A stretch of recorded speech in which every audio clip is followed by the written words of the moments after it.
today. How about you guys? How you feeling in here? Come on, yes! Oh my goodness, this is so exciting. Wow. John, are we ready to get this party started? Yes! Is that a yes? I don't know what this is. Y'all, give me your loudest applause. We're practicing applause for these amazing entrepreneurs. Let me hear you. Let me hear you. How loud can you go? Yeah. Yes. I like that. I like it. I have a front man here. So we're going to talk a little bit about what we're doing today. My name is Tracy Harrell, and I am the new Chief Economic Development Officer for Urban Impact. And Urban Impact puts on a program called Sharks at the Beach. And we are here live at the semifinals. Yes! Woo. Y'all, I could not be more excited. You're in for an amazing show. So let me just welcome you to Sharks at the Beach. This is a social venture pitch event. It's all about entrepreneurs who have decided they're going to have an amazing business and change the world in the process. That's a thing. Sounds good to me. That's what's happening up in here. So we are going to move forward and talk a little bit about the program. Sharks at the Beach, our description is, we are transforming entrepreneurs so that they can transform the communities where they work and where they live. Now, what's really exciting to me is that there are two primary programs. One is called Sharks at the Beach. I'm going to go to our next slide. And the other is the Thrive Business Accelerator. Now, Sharks at the Beach is for aspiring entrepreneurs. Some of these businesses have been in progress for years, but they're at a point where they're ready to accelerate. Then we have a formal business accelerator for existing businesses that are just ready to take it to the next level. Both of these programs exist as a part of Urban Impact, and today we're going to hear from Sharks at the Beach. We have the founder, one of the originators, BJ Stewart here, who's going to actually share just a little bit about his vision for the programs and why we're all here. Now, it's kind of this is the best of times and the worst of times because BJ is actually in Chicago. He's now with Sunshine Enterprises. So let us hear what BJ has to say about Sharks at the Beach and really about the amazing entrepreneurs that are here. BJ, what do you got to say? How are you doing, by the way? I'm doing well, Tracy. Hey, thank you for that introduction. As you can see, there's this logo behind me called Sunshine Enterprises. After 7 years being with Urban Impact and investing in the Sharks at the Beach Entrepreneurship Program and in Thrive Business Accelerator, God has called me to another assignment, and it's here on the south side of Chicago, on the west side of Chicago, helping brown and black folks, entrepreneurs in disinvested communities really to fulfill their dreams and make a difference in their communities, a difference in their families, and a difference for themselves as well. So while, hey, I really long to be in Seattle, but I have a calling elsewhere. And that word calling, this is really a message to the entrepreneurs, and I really want to focus my attention on you. This is an opportunity for you to accomplish your dreams and really another step toward you accomplishing your dreams. And I'm just going to keep this short in terms of, what Sharks at the Beach and what Thrive Business Accelerator is all about. It's all about building social capital, really connecting you with individuals that can help you on your entrepreneurial journey. It's about building knowledge capital, building business acumen through application-based business training. So you all have spent 11 weeks building up to this point, and then an opportunity to build financial capital, and that is connecting you all with the folks who can financially help you fulfill your dreams. So I'm going to cut it off at that. I really want to encourage the entrepreneurs to, hey, let it loose. You've invested your life into this point, and now this is an opportunity for you to just, let things just flow in and through you as you take another step in your entrepreneurial journey. So I'm going to leave it at that and turn it back over to you. Thank you. Thank you so much for joining us today. Y'all give BJ Stewart a round of applause. BJ, we love you so much. Thank you so much for all that you've done for this program.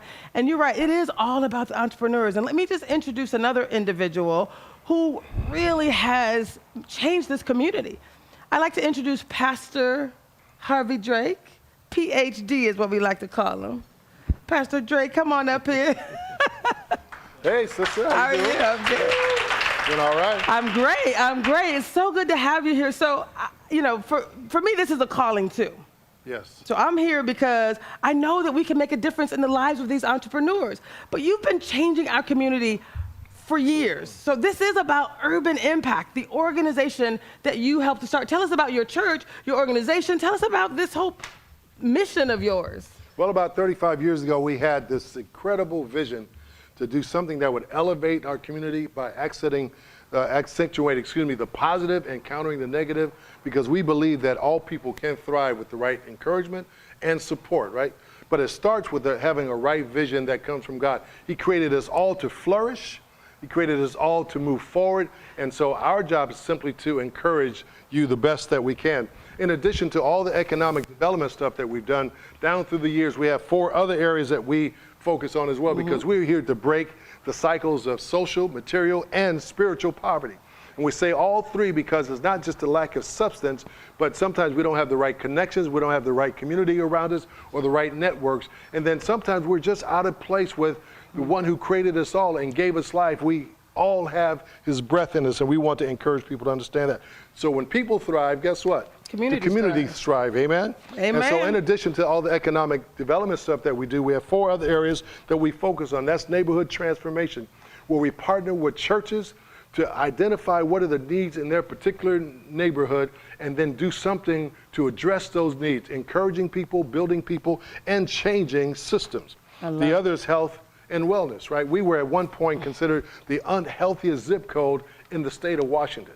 So we had a desire to do something about that, not just commiserate about it, but change it. And so we started Rainier Health and Fitness, along with Rainier Health Cross Fitness, and we have been helping people do a lot better. I mean, let me hurry up. So, and then in addition to that, we have a real commitment to ethnic and racial reconciliation. Yes. We want to see this nation and our community change, amen? Yes. So we are involved with that. And then finally, youth and family development. We believe that we have to invest in the emerging, those who are coming behind us, I should say, emerging leaders, amen? Yes. So this is who we are, what we're about. I also pastor Emerald City Bible Fellowship, which is connected to Urban Impact. We're like kissing cousins, if you will, and we love people.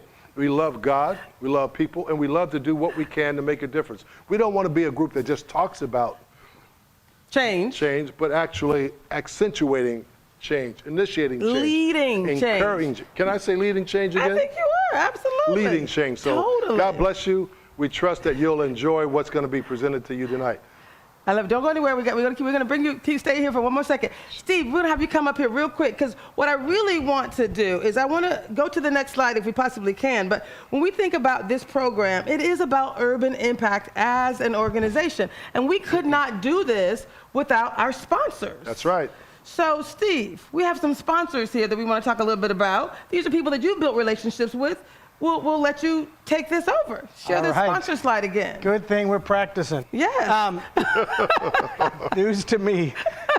So you can see them on the screen. They are organizations and businesses that have made financial commitments to be a part of this level. And everybody you see on the screen has made a $5,000 commitment or above to really helping you all as Sharks and your ability to advance into that next level. It helps pay the program. It also helps pay for the prize awards and the prize money that's going to be earned a week from tonight in the final pitch competition. So if you want to continue to give, you can go online. We have funders and sponsors that can give along with these great sponsors as well. I love it. So there's more.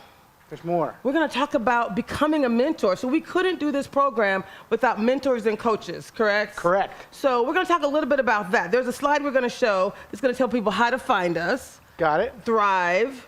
Okay, because the email address is thrive@urbanimpactseattle.org. The best way, though, is to go to urbanimpactseattle.org and look for the economic development piece. You'll start seeing, and there you'll see how you can volunteer, how you can become a mentor, how you can be a coach, and how you can give. because there's still a need to raise some funding. Our goal through the pitch competition is to raise about 10 grand in kind of crowdfunding to help get these great entrepreneurs some cash in their pockets to lead their businesses forward. I love it. So being a leader, being a coach is about mentoring, but it's also about just showing up, changing community. Pastor talked about truly changing the status quo. Pastor? He did. Wait, okay. We changing some things up in here, y'all. So the next slide we want to share really is about the money. It is about funding, and we have an opportunity for you to make a difference. No matter who you are or where you are, you can contribute. Yes, you can see it right there, www.urbanimpactseattle.org/donate to the Sharks. There you go, y'all. You heard it here. Thank you, Steve. You're welcome. Oh my God. Now, what's next, John? Oh my goodness, it's showtime, people. It's showtime. Come on. Oh my God, I'm so excited. Now, we could not do this without our judges. So I do want to take a moment to tell you this is a competition of sorts. It's a community competition. You're going to hear from our entrepreneurs about their experience, and most of it has been just about building community. But we do have 4 judges that are here that are going to actually provide insight for the entrepreneurs through scoring as well as online written feedback to help optimize their business. John, show us who our coaches are, our judges are. First, I'd like to introduce Miss Alyssa Pizarro. We're going to add in Chris Mathis. We also have a duo that are in person here. How are you doing? Miss Candace Dixon, actually one of my favorite people, and then Cal Jones from Seattle Credit Union. So Alyssa's with Business Impact Northwest. I know we have Chris, you're part of Partners Worldwide, correct? Yeah, Partners Worldwide, Spring GR, name an organization I've worked with them. He's a coach, he's a mentor. We have Cal, who is part of Seattle Credit Union, and then Candace Dixon, who her company is called Genuity B2B. She's all about financials and accounting. So she's an entrepreneur as well, and she helps entrepreneurs on a daily basis. So I'm excited to have our judges. Let's give them a round of applause. They're like the silent champions of this entire experience. Without them, we wouldn't know who's going on to the finals. So let's get started. I guess right now, John, the next thing we have is entrepreneurs. Give them a round of applause, people. Yes. Oh, my goodness.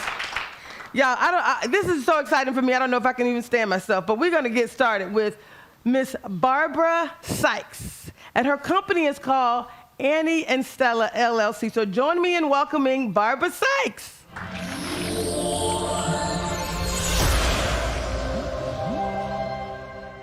I'm so excited. Barbara, how you doing? Well, how are you? Okay, so first, tell us a little bit about who you are. Brief introduction. Tell us about your company, your 30-second executive summary. This is the kind of stuff they learn in Sharks at the Beach.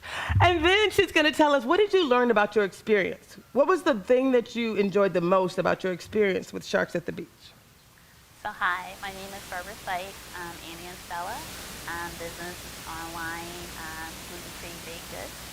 And what I learned about Sharks at the Beach is a lot of the different business coaching and strengthening areas in which you might have challenges and weakness, and just the community support. I love it. Well, we came here to do a pitch. You ready? Sure. You got this, girl.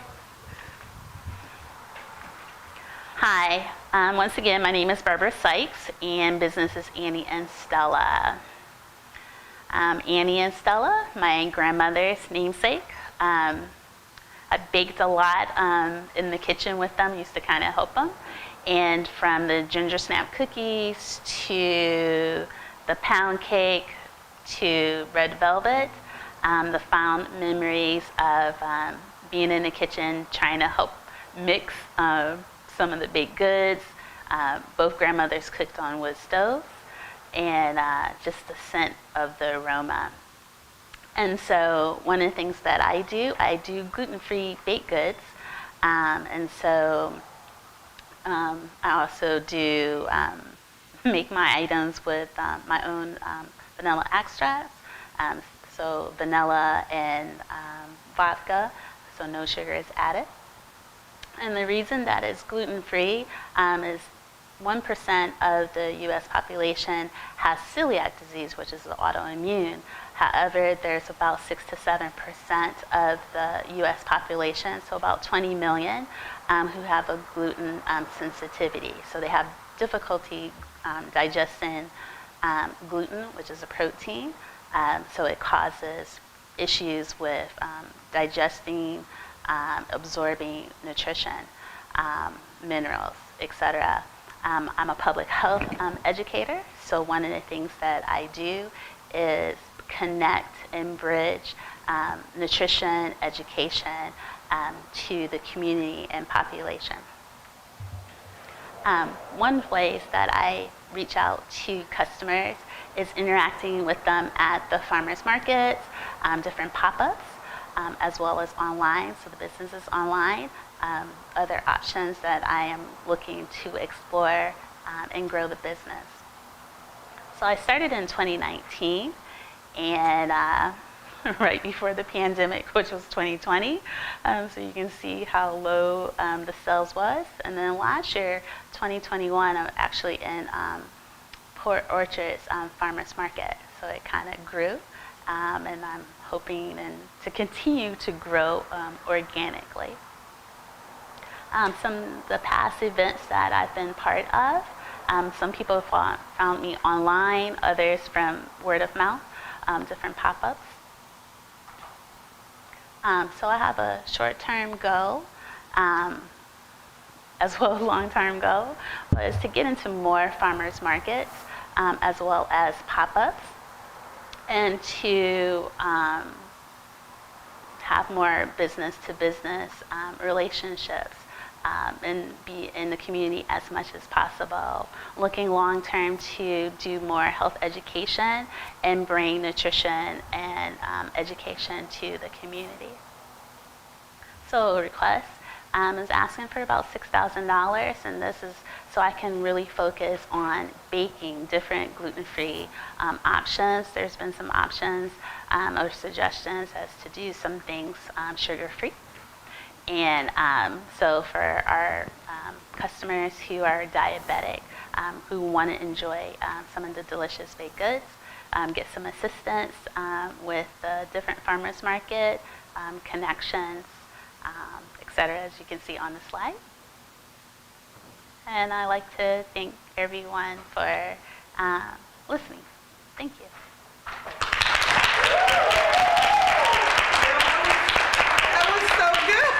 Oh my God. Are you hungry? Are you hungry just looking at some of those images? I love it.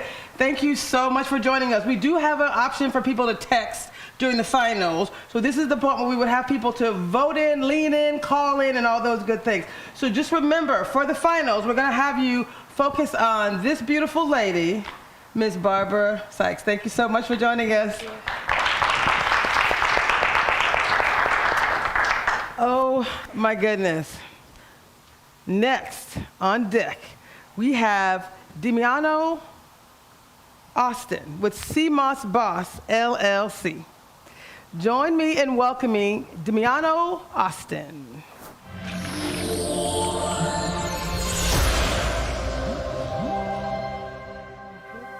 Oh my God, how you doing? I'm pretty awesome. How are you? You are awesome. Thanks. So tell us a little bit about who you are, tell us about your business, and then tell us what's one thing that you would like to share with others about some of the value you got out of participating in the Sharks at the Beach program. Absolutely. Well, my name is Damiano Austin. I'm the founder of CMOS Boss LLC. We provide the Metro Seattle area with 100% wild-crafted and organic sea moss. And what I've taken from Sharks at the Beach is just a sense of family and community.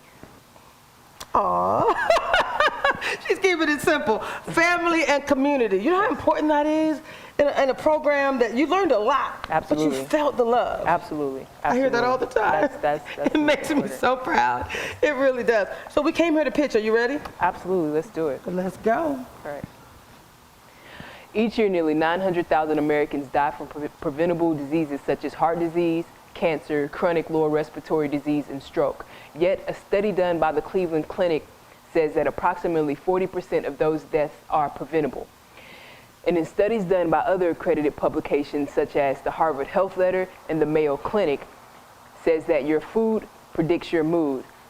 Diet and exercise not only can help in the fight against preventable diseases, but it also helps with issues such as anxiety and fatigue. Sea Moss Boss provides 100% organic and wild-crafted sea moss to the metro Seattle area, as well as the continental United States, via nationwide shipping. All of our products are vegan.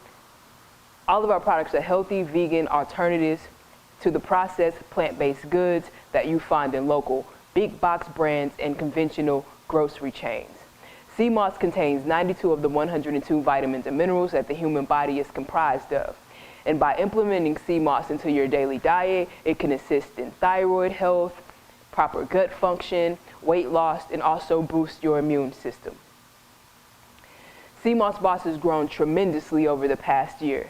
And since its inception in 2021, thanks to Seattle's infinitely expanding tech community, as well as young, health-focused families, Sea Moss Boss has grossed about $15,000 in online sales, as well as about $21,000 in direct sales.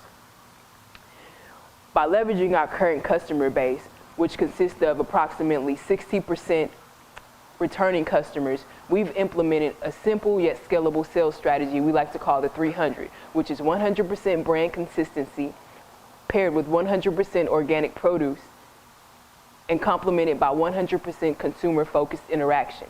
By implementing this strategy, we are able to produce 1 new customer per 6 returning customers, with the 30% retaining,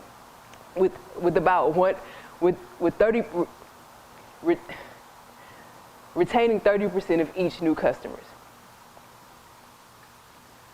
Although we're living in a digital age where the digital marketplace is undoubtedly continuing to grow and thrive, it seems that digital advertisement and word of mouth is the best source of promotion and advertisement.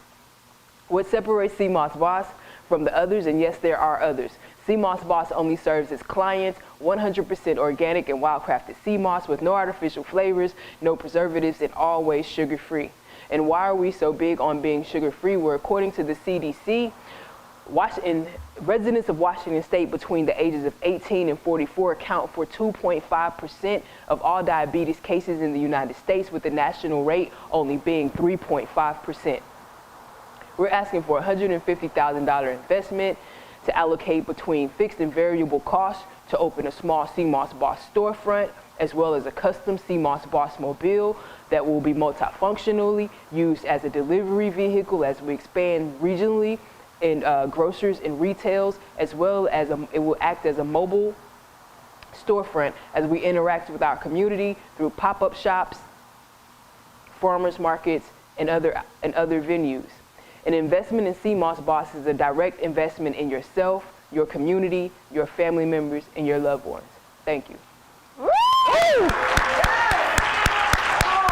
my goodness, that was amazing. Thank you. How are you feeling right now? I feel amazing. Yeah, that was awesome.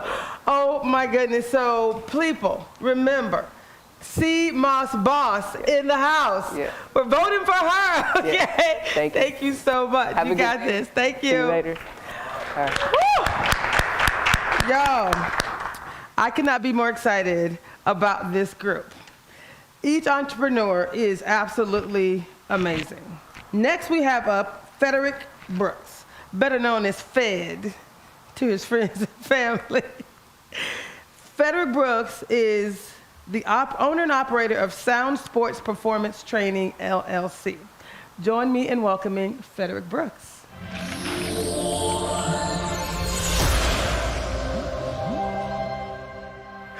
Fred, I am so excited to have you here. Thank you for having me.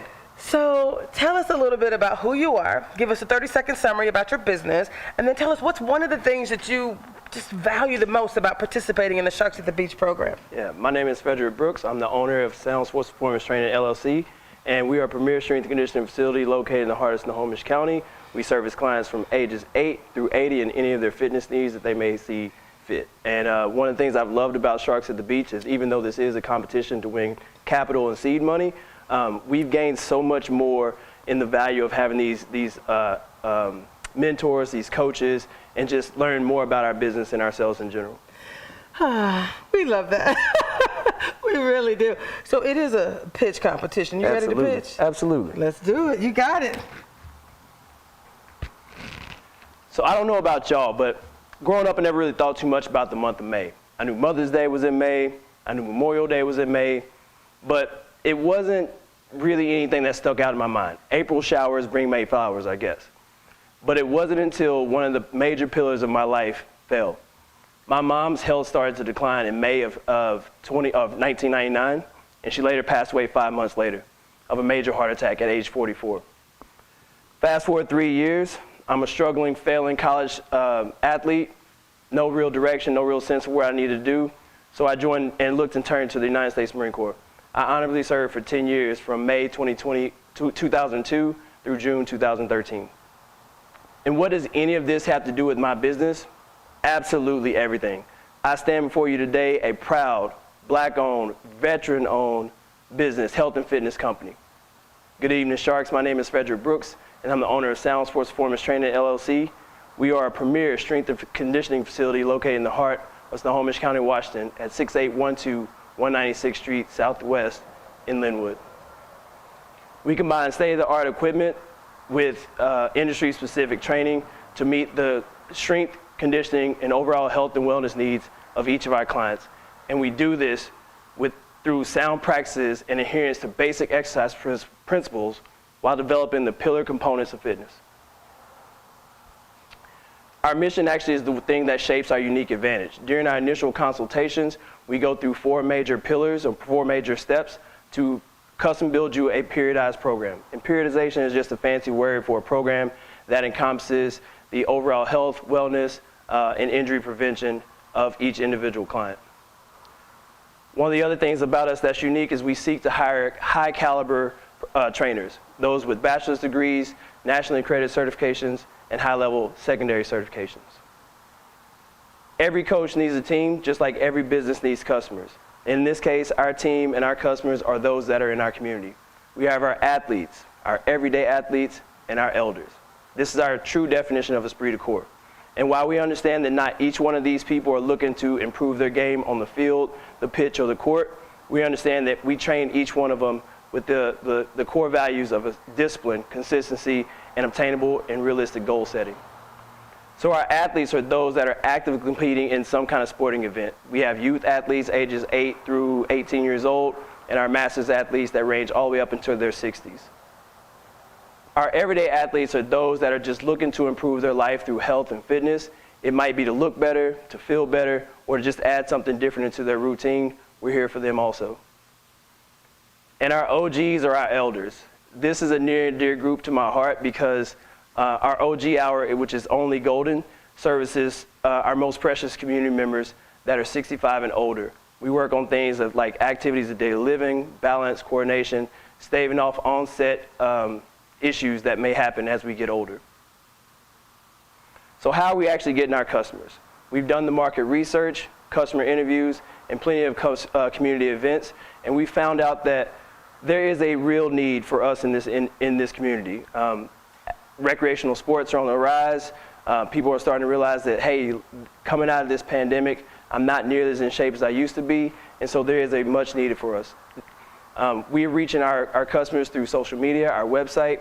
We have a 1,700 brick and mortar facility with a building sign and pylon, and we've printed pretty much everything that you can think of, from A-boards to business cards. But referrals are our biggest draw to people, and this year we are looking to do some more public speaking. So our price structure, once we get them in the door, this is where we generate our revenue. We generate it through 2 different means. We have apparel, and our drip is fire. I ain't gonna lie, our drip is fire. We've done everything from beanies to backpacks to joggers. You name it, we've probably put our logo on it. And then our next thing is we get our revenue through our personal training services. Our OG hour and our students have a different price, and our veterans are also elicited that 20% discount. We've been in business since 2016, but we've steadily grown year over year, making a profit. This year alone, we've already hit $43,000 in revenue, and we're going to top well over $150,000 this year for revenue. Our ask is small. We just ask that you have some referrals, send them our way, high quality candidates, and be a part of the success story. But if we really had to ask, we're looking for a salary of $25,000, money for advertising, equipment, and bookkeeping. Salesforce Performance is a place to heal, build, and grow together. Thank you. My goodness, that was amazing. Wow, guys. He talking my language when he said, that was amazing. That was awesome. You guys just heard it here. Frederick Brooks, Sound Sports Performance and Training. Thank you, Fed. Thank you. Thank you. Wow. Woo. That was good. That was amazing. Y'all, it just keeps getting better and better. Next, we have Jamel Nance with Emphasis Socks. Join me in welcoming Jamel Nance.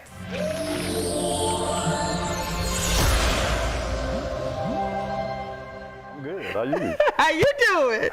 How you doing? No, I'm good. We good. We are good, y'all. So we're gonna have you introduce yourself. Tell us who you are.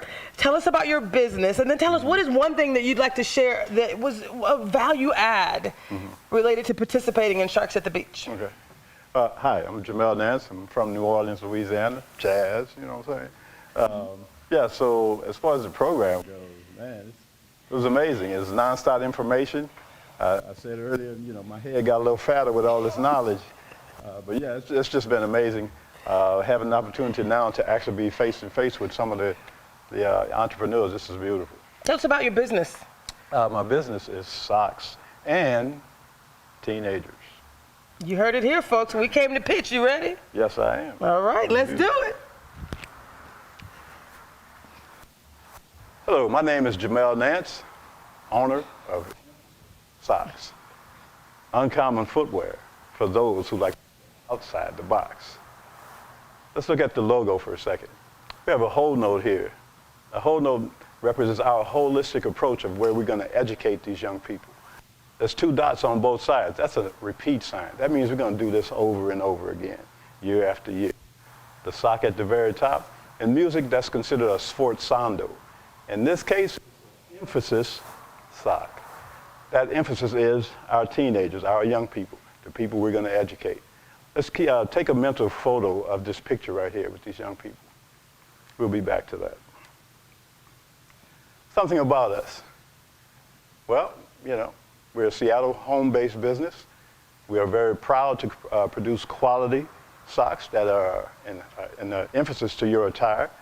Also, we've created over 40 different original contemporary designs that comes in various color combinations that will enhance whatever it is you wear. Whether sports, casual, or dress attire, Emphasis Socks has what your attire begs for. Remember, uncommon footwear for those who like to step outside the box. Again, comfortability, durability, and style, all in one pair of socks that support entrepreneurial training for young people. I had a question earlier. I like Adidas, yes. I asked them a question, like, teach young people about the industry? I don't think so. So therefore, we're entrepreneurs, but we're also educators. So we're going to educate young people, moving them forward long term. The hands-on education and training program that will teach self-reliance, business, of course, being an entrepreneur, and becoming a productive contributor in our community and society. In the meantime of solving that problem, we figured we'd stop and solve a couple of smaller problems, athlete's foot, so forth and so on. And these are our solutions. We have moisture wicking, air ventilation, compression for your arch. Aha, here's another one of those young people, a creative mind at work. So when we have our physical space, it will be a space available for creativity. Of course, again, business skills.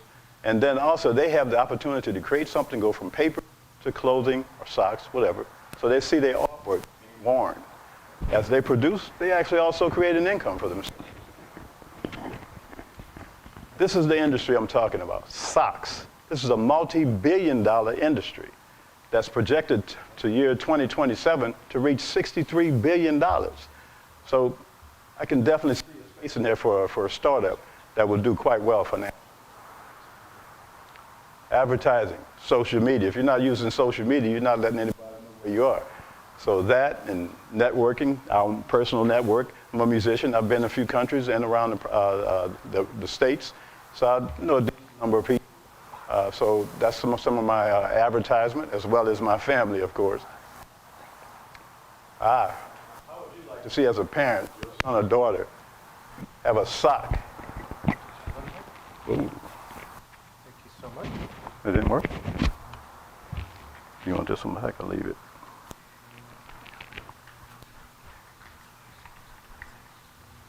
You can go back 2 slides. We had a little bit of cutting in and out, so go ahead. Oh, You can okay. repeat. Thank you. Okay. Right there? Perfect. Go. Okay. This is the industry that we're going to introduce our youth to, socks. As you can see, this is a multi-billion-dollar industry, projected to reach $63 billion by the year 2027. So I can definitely see room for for a small business or a startup to do well financially. Marketing and advertising, social media. You got to use social media. You're not using social media, you're not letting anybody know where you are.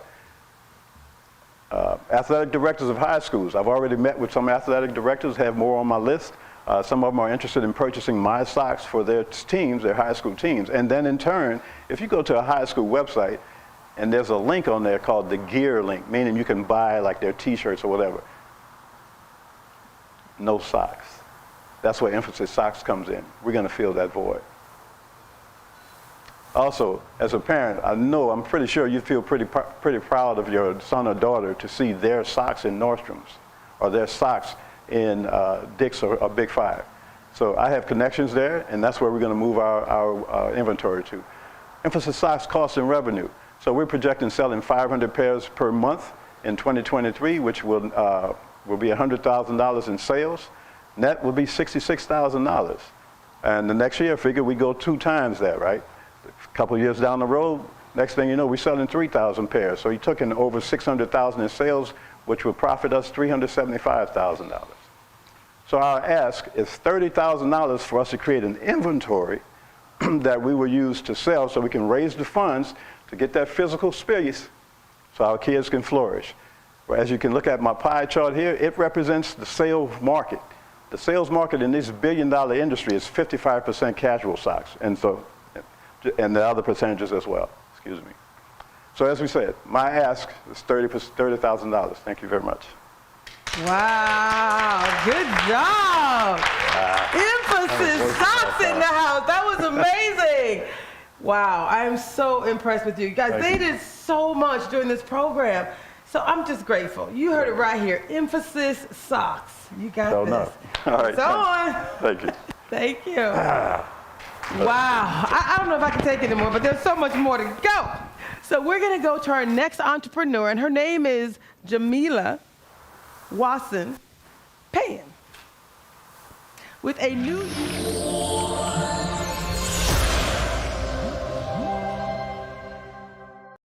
Right here with us, Jamila Wasson Payan, with a new you electrolysis and advanced aesthetics. Another product that I could use on a regular basis. I'm super excited about this business, y'all. So tell us who you are, tell us a little bit about your business, and then tell us one thing that you'd like to share with others that was just a big value add to you as it relates to participating in Sharks at the Beach. My name is Jamila Wasson Payan, and I'm the owner and solo practitioner at A New You Electrolysis and Advanced Aesthetics. And I came into this business as a client and then morphed into a practitioner because everybody got something that they want to change about the way they look. And so having Sharks at the Beach here to really help me be structured and grow with the things that I'm not good at, which is the business side. So that really helped me be able to increase that. And then the support has just been amazing because it's still a pandemic and we're still dealing with a whole lot of stuff, and it's been amazing support here. So I'm thankful and grateful for the Sharks for that. Thank you. This really is a family. And it's also a competition, so you ready to pitch? I am. All right, let's do it. All righty. Hello. as mentioned before, my name is Jamila Wasson-Payan, and I got into this beauty industry a whole lot earlier than I thought. My parents named me Jamila, which means beautiful in Arabic. So kind of bestowed upon me what I was going to do for who knew this part of life. And I got into electrolysis when I wanted to get my brows done, and my mom said, you'll thank me later, and I did, because when I was about 19 or 20, I started growing male pattern hair on my face, and nobody wants to wake up with a beard when you're a girl. So back to the office I went to have them clean up the rest of my hairs, and then the niche for me was born when I wanted to get another job and started doing training. And at that opportunity, I was able to continue on with more education and go on ahead and get my master esthetician license. So after 21 years of working with Nordstrom in corporate accounting, I have a PhD in customer service. So my customers are always well taken care of, and that definitely has turned into loyal customers, because I can solve the problems that they have with the unwanted facial hair that they've got, whether it's a woman with PCOS or Hirsutism, which is extended hair growth. It means that we'll actually be able to remove that hair for life. It's not one and done, like a tattoo. It does take time, so you will know me for a year or 5, depending on how many hairs you have. Just like if you're gonna lose a lot of weight, you need to go to the gym a whole lot more frequently. So having the opportunity to be able to already have an established business since 2009 with electrolysis, I saw the need for being able to help and aid the skin, because I already solved one problem with the hair, and now we have the other problem with the skin. But the other thing we don't know about is our hormones are all connected to all of our hair, so on our face or on our head. So being able to add hair rejuvenation to help solve the loss problem. And then hyperpigmentation is a very common thing for women with people with highly pigmented skin, and that's an inflammation reaction. And so being able to soothe that and then resolve it with time through chemical peels or microneedling is one of the things that we really want to do. It also aids in wrinkles, sagging skin, stretch marks, and revisions of scars. So my niche markets are Black women. I'm one, and I'm also a woman over 30. So all of the things that I practice, I've already had done on myself. And I've been a lifelong ally for the LGBT community, and I'm here to support and create a safe environment for everyone that walks through my space in a soulful vibe kind of way, versus the meta spas that are very cookie cutter and you might not see somebody that looks like you. So with the resolutions that I'm able to bring to them, we've got a transgender male to female who has gone through the process and probably used electrolysis to finish it up, but also used laser because the two can work together in tandem. The second one down below, you can see the difference. In just 3 months, that woman's individual skin has cleared on her chin from where it was to where it is now in just 3 months. And that's the skin healing, because you're no longer traumatizing the skin from the hair. So these treatments are also after 4 treatments for the hair that really actually do regrow that hair back. It's a hair serum that has human growth factors in it that also has a second serum that's for skin care. And the micro channeling is a different device that actually gives you no downtime. You can go back to work after lunch if you want to, instead of having to have a facial or a plastic surgery that, gets the little oomph, because we may not crack, but we do sag, and having that loss of collagen in our skin makes a big difference. So we've got all different ages that can be having this as an option, and then we're able to actually help regenerate the collagen tissue in stretch marks and for scars. So my referral network has been word of mouth exclusively, and it's worked. You get results because somebody showed you and told you that that's what they did. So with electrolysis, we're able to come in and at $115 at my average cost for the hour right now. For 50 clients, I'm making about $5,000, a little over $5,000. Well, with my added service, since I'm taking away the hair that they don't want, and I'm replenishing their skin with the things that they do, a little oomph, a little less of the other pigmentations that they don't necessarily want, that service is able to come in at a $350 service for actually only 30 minutes of time. So my capital for investments is what I'm looking for the most, and that is to be able to buy the advanced aesthetics equipment that I need. A hydrofacial machine is $30,000, but it comes with a guaranteed network that the price must be $200. So with a combination of those items for the hydrofacial machine and then the upgrade of the ProCell device for micro channeling, that would be a $50,000 investment, and it would be 50 clients for $45,000 for those 45 services. So I look forward to saving or helping my community. Thank you very much.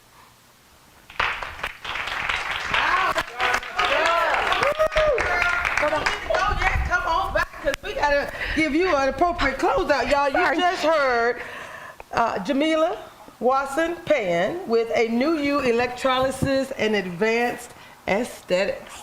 You were amazing. Thank you so much. More to come. Yes. Thank you. Y'all, when you have a business that you can use, I get really excited. All of these businesses are businesses that are going to bring true value. The next couple, sisters, that I'm bringing up is Amen and Mercy Farah, and their company is called Be You. So join me in welcoming Amen and Mercy Farah.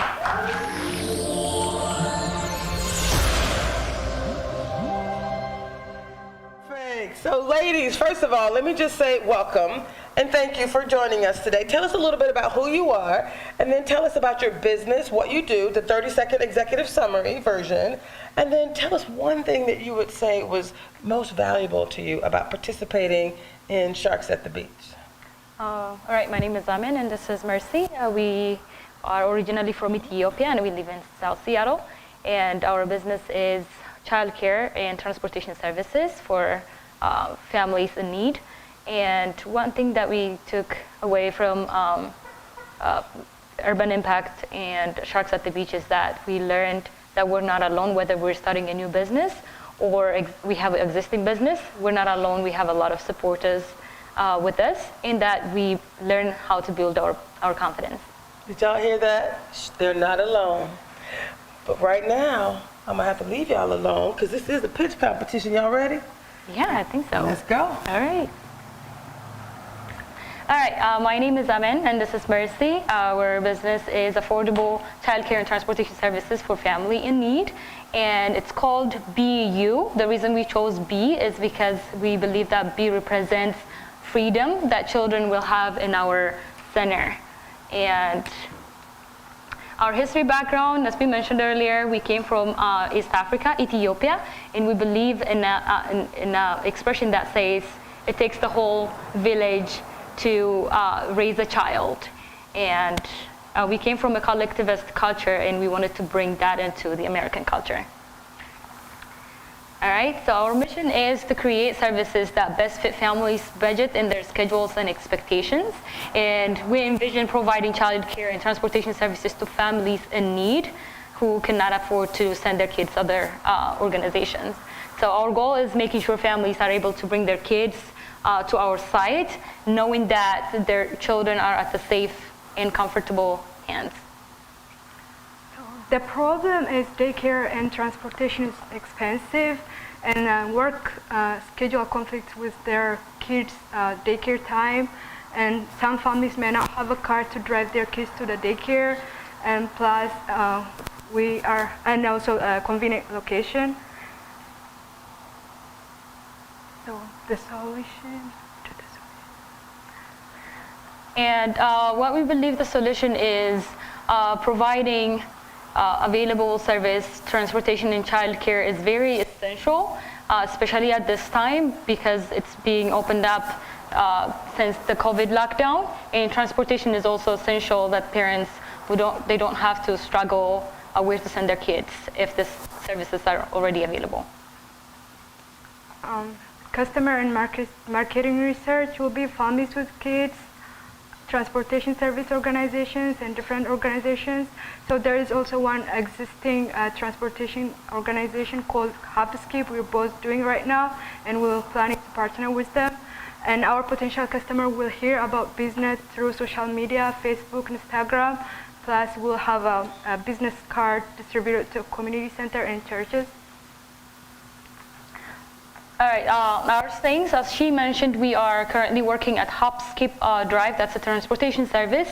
And we do have families who are involved in this business. Since it is a family business, my mom works She has several years of experience working with kids, so she will be taking care of kids at our sites also. And my dad worked at transportation services, and our husbands are media people, so they work in the media, they graphics people, and also help us do marketing. And our youngest sister is great with accounting and payroll, so we are fully staffed, so we don't need anybody to hire from outside.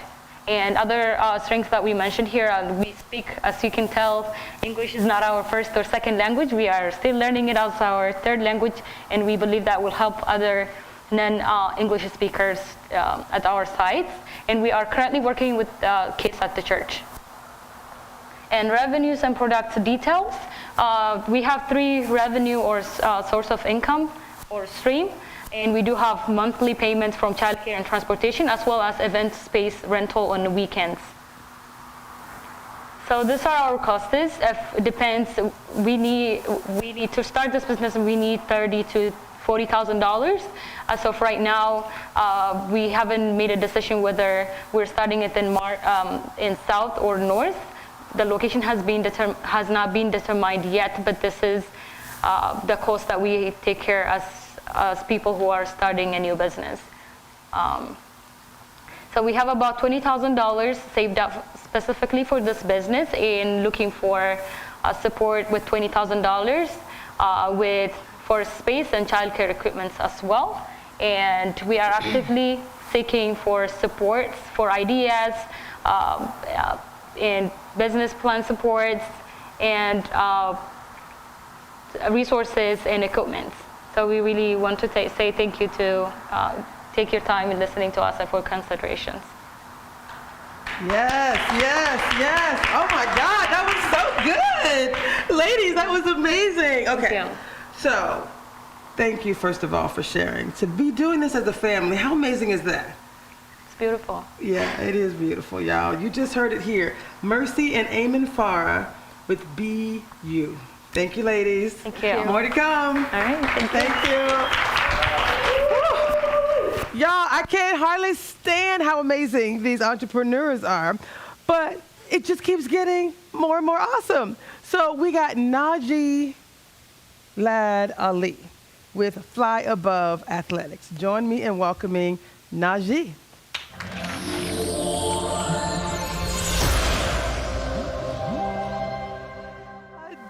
Najee in the house.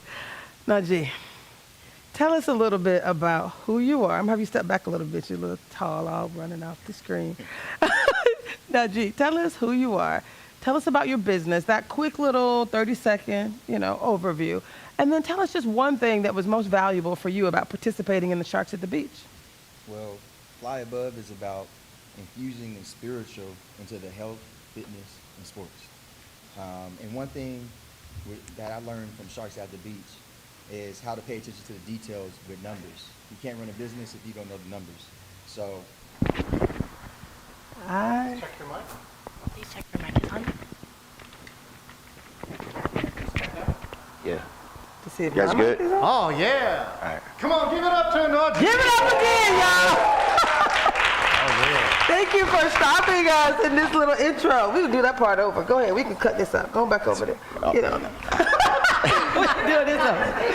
I'm doing this for clips, y'all. I need my clips. So, once again, I am so excited about the next entrepreneur. His name is Najee Lad Ali, and his company is called Fly Above Athletics. Join me in welcoming Najee Lad Ali.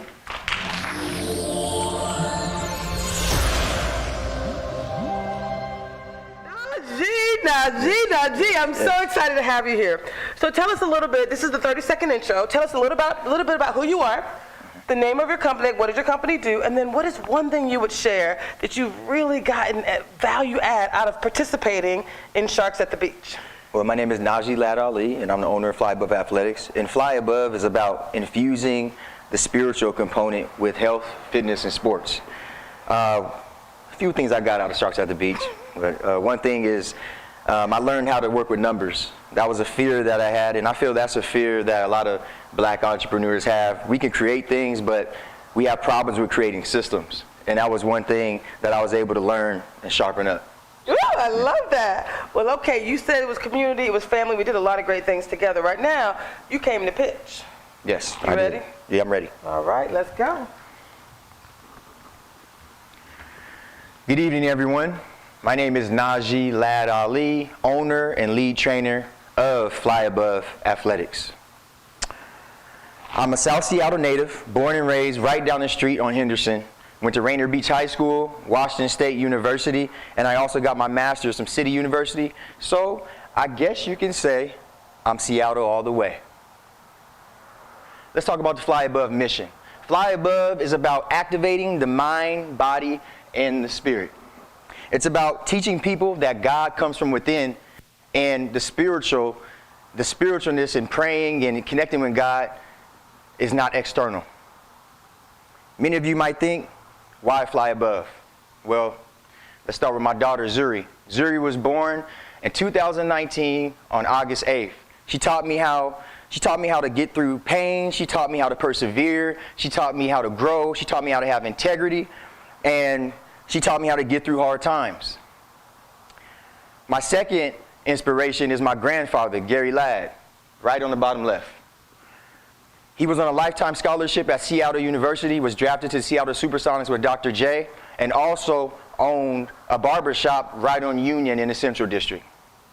My third motivation is my sister, Samari Ali. In June 8th, to be exact, around the time of my birthday, last year, she was shot in a drive-by shooting on the street that I grew up on Henderson. The bullet hole went through her side and went through her spine. And then I took it upon myself and responsibility to take care of my sister in the hospital. I never thought I would be learning how to clean a bullet hole wound and have to sit there and help her walk and do other things. Spiritual leadership is something I take very serious. I've always been an advocate of spiritual leadership through education and through sports. And I want to keep that consciousness going with sports and fitness. CJ Ellerby, a local kid from South Seattle, went to Cleveland High School, also went to Washington State University, my alma mater, now playing for the Portland Trailblazers, is a kid that I've helped coming up since he was 16. Now I'm also helping him with his own foundation. Community impact. I have connections with Nurture Roots Farm, a black-owned farm on Beacon Hill, and I also provide free workouts twice a week at my gym in downtown Seattle, and we do programs with my brother's teacher, and we partner with the Marvin Thomas Foundation and more. Numbers today. We have 4 streams. Number one, clients. We bring in $9,000 a month. Products, $860 a month.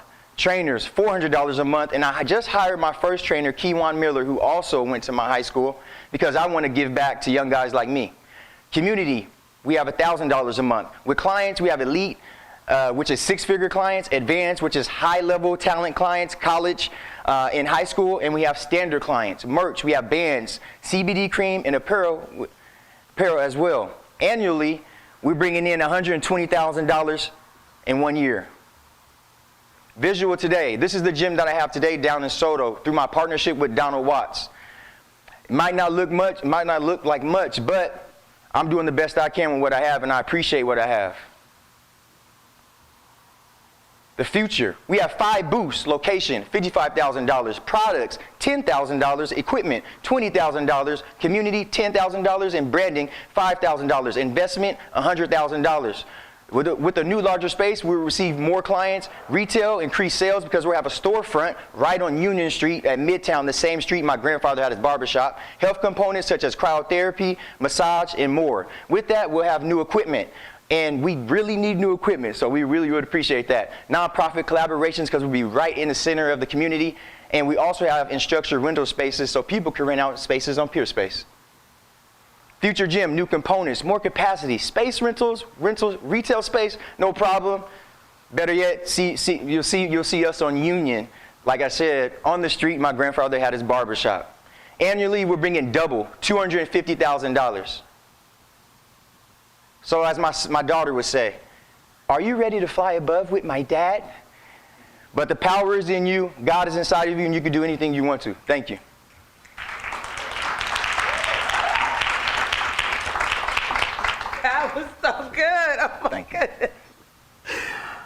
my goodness, that was so amazing. Y'all heard it right here. Fly Above Athletics, Najee Ladd. Ali. Thank you. Appreciate Thank you. That was amazing. Wow. Thank you, sir. Thank you. Thank you. Woo! Y'all, first of all, do you love the Sharks? Let me give a little round of applause to John Chin. John Chin was the one who's doing all of our electronics. We got us looking like we're swimming with the Sharks, right? We do have another Shark that's coming up, and our Sharks are the entrepreneurs. Our next entrepreneur is online. We actually have Nicole Franklin and Calvin Rivers, and their company is called Enhanced Interactions. Join us in welcoming Nicole Franklin and Calvin Rivers.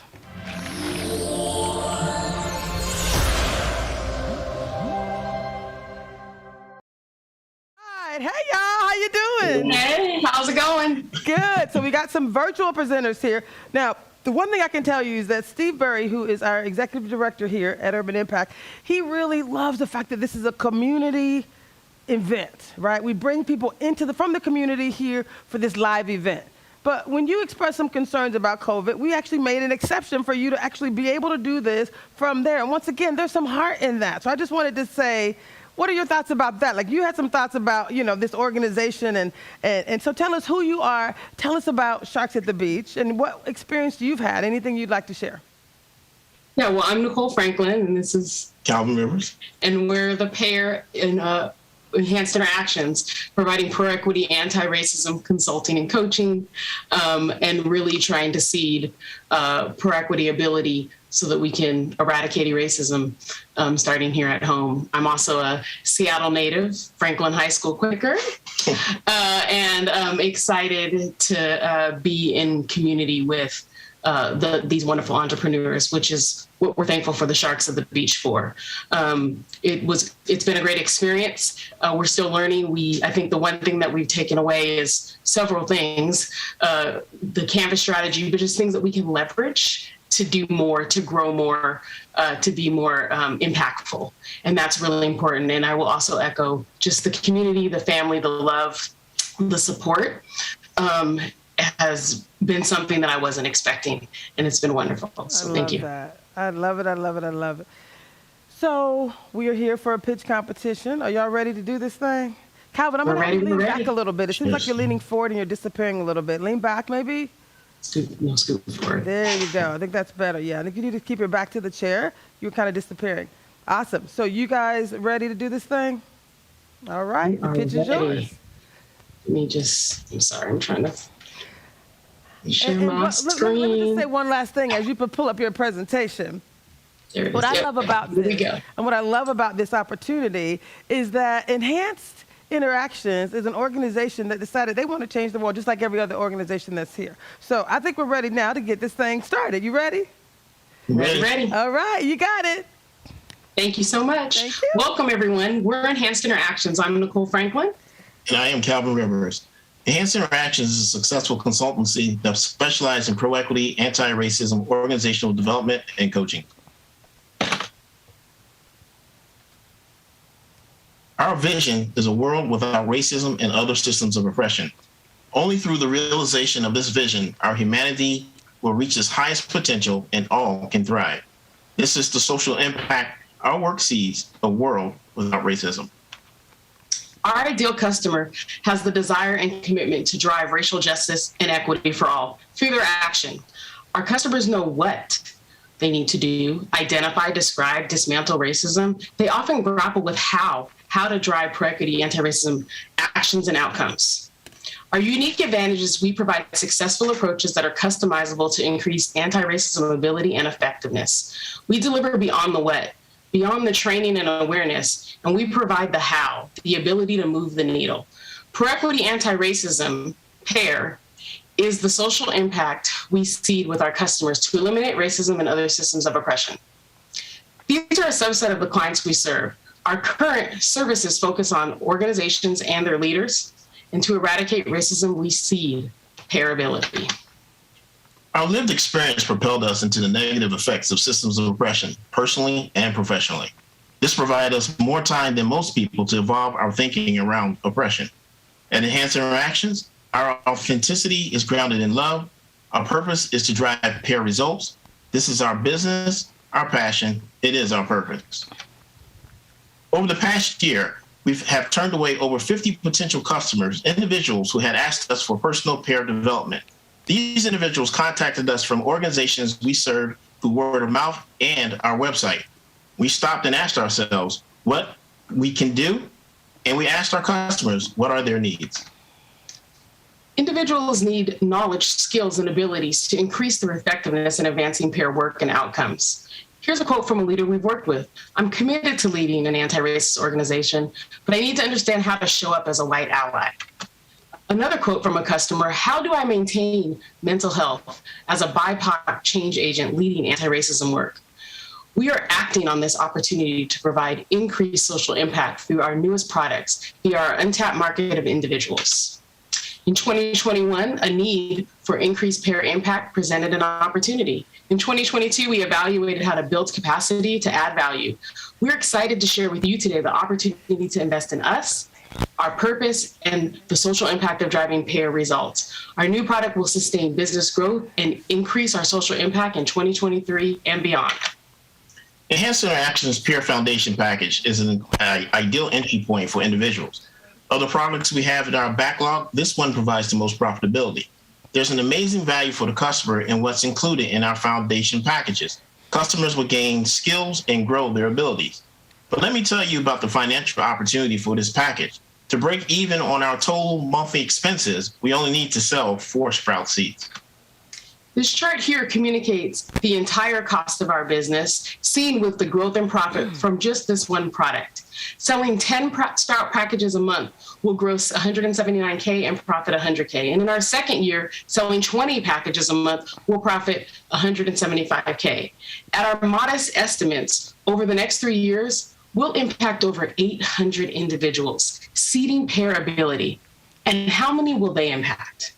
This is a good return on investment from both the financial and impact perspective.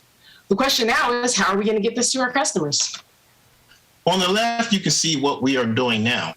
On the right is what we have planned to bring intentionality to our marketing, to include the development of a corporate strategy centering around professional development budgets.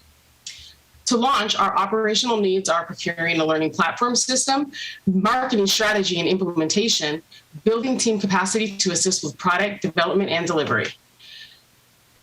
There are 7 pillars to our work. We don't have time to break them down right now, but we want you to understand in each of these pillars, we'll be able to create multiple packages and programs. We have years of product and growth.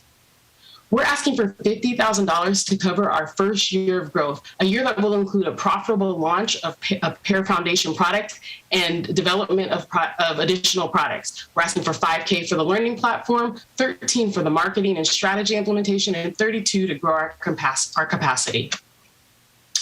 Together and with your support, we can eradicate racism. And I want to thank you for your time and invite folks in the audience to connect with us. And if you have any questions or opportunities to co-create a world without racism and systems of oppression. Thank you kindly. Thank you very much. Woo, yes. Wow. Y'all, that was amazing. I love it. Excellent, excellent. You heard it right here.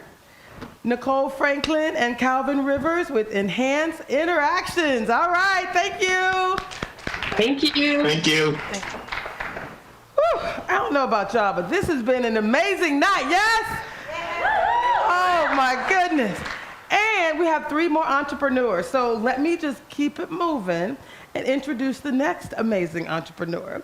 We have Miss Olivia Quarles with Coing. Join me in welcoming Olivia.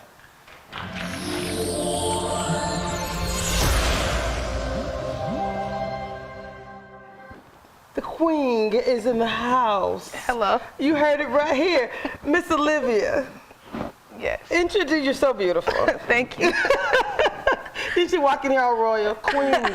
So I made this. Shout out. Go ahead and turn around and let us see what you got. Oh, y'all didn't see the yellow shoes. Shout out to Kiara too, because she helped me. All right, well there you go. Queen, tell us again who you are. Tell us a little bit about your business, that 30-second executive summary. Okay. And then what is one thing you'd like to share about your experience with Sharks at the Beach? Okay. Well, Queen stands for Queen and King together. Queen embodies the male and the female, but we lift up the masculine women, and we name our clothing after queens who are also warriors. And the clothing that is not named after the queens who are warriors is named in Swahili. All right, wow. And what I like about being on Sharks at the Beach, I really like the attention to detail that my coach paid to us. She had us ready every week for every topic and every session, and she worked with me down to the wire, even at 8:30 this morning, you know. So shout out to my coach, Tiara. Yes. Y'all hear a theme about Sharks at the Beach? You hear the community, you hear the connection, you hear the love. That's what this organization is all about. Urban Impact is about truly changing the status quo. And we're going to do it one entrepreneur, one business at a time. You ready to pitch, girl? I'm ready as ever. All right, let's go. Let's do it. Hello, everyone. Like we stated earlier, my name is Olivia Quarles, and this is my business, Queen. And we question everything that seems impossible. As you see here, she's looking a little tight. And I say that because look at her clothes. They're extremely tight. She can't shop in the men's section or the women's section. And what do you see when you look at this individual? Big and tall. That's the section that she shopped in, and someone should have helped her. And she shopped in the men's section. As you can see, her clothing is way too loose.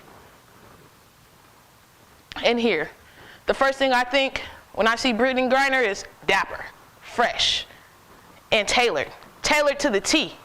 And just like the first two, she didn't get a chance to shop in either section either. Because why? There's no section for us. And when I say us, I mean queens.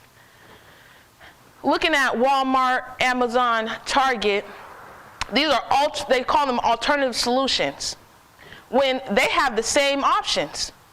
And then we go to Shein and Pretty Little Things, which, you know, they make clothing that looks different, but it has no cultural background.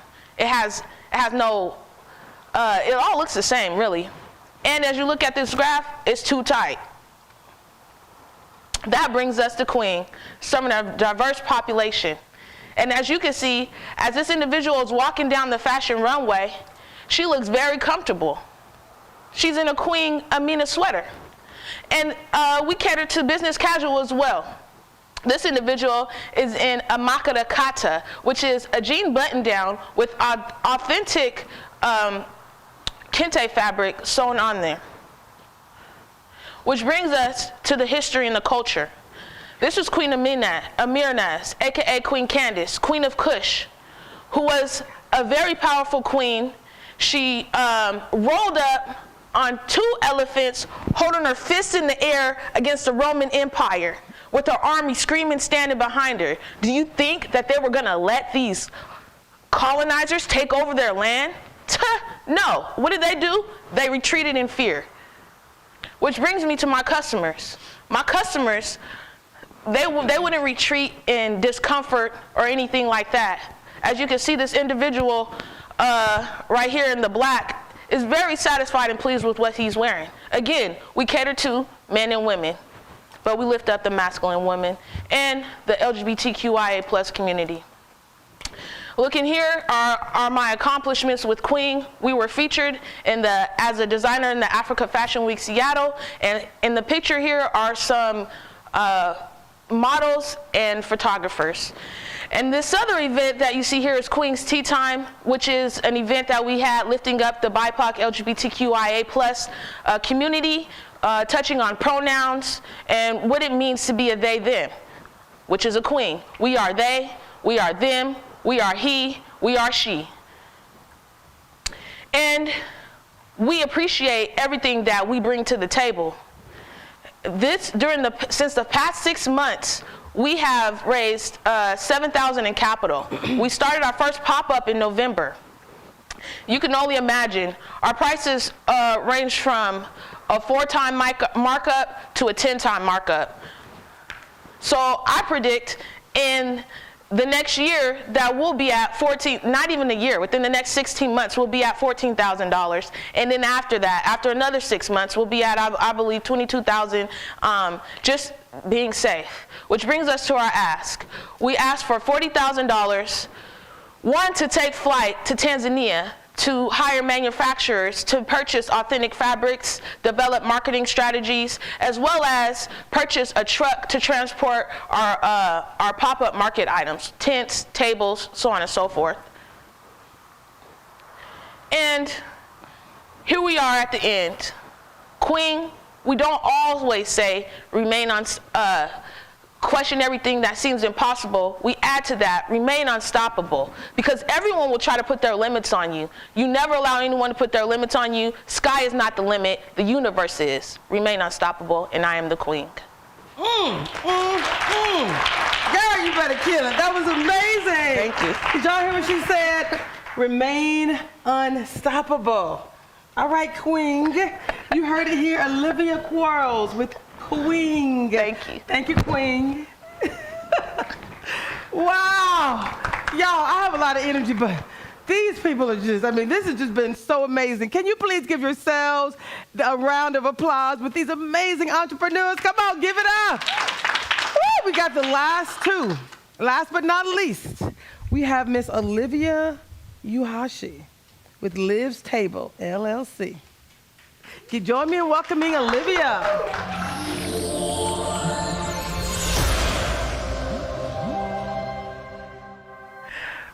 Oh my goodness. I am so glad to have you here. Wow, y'all.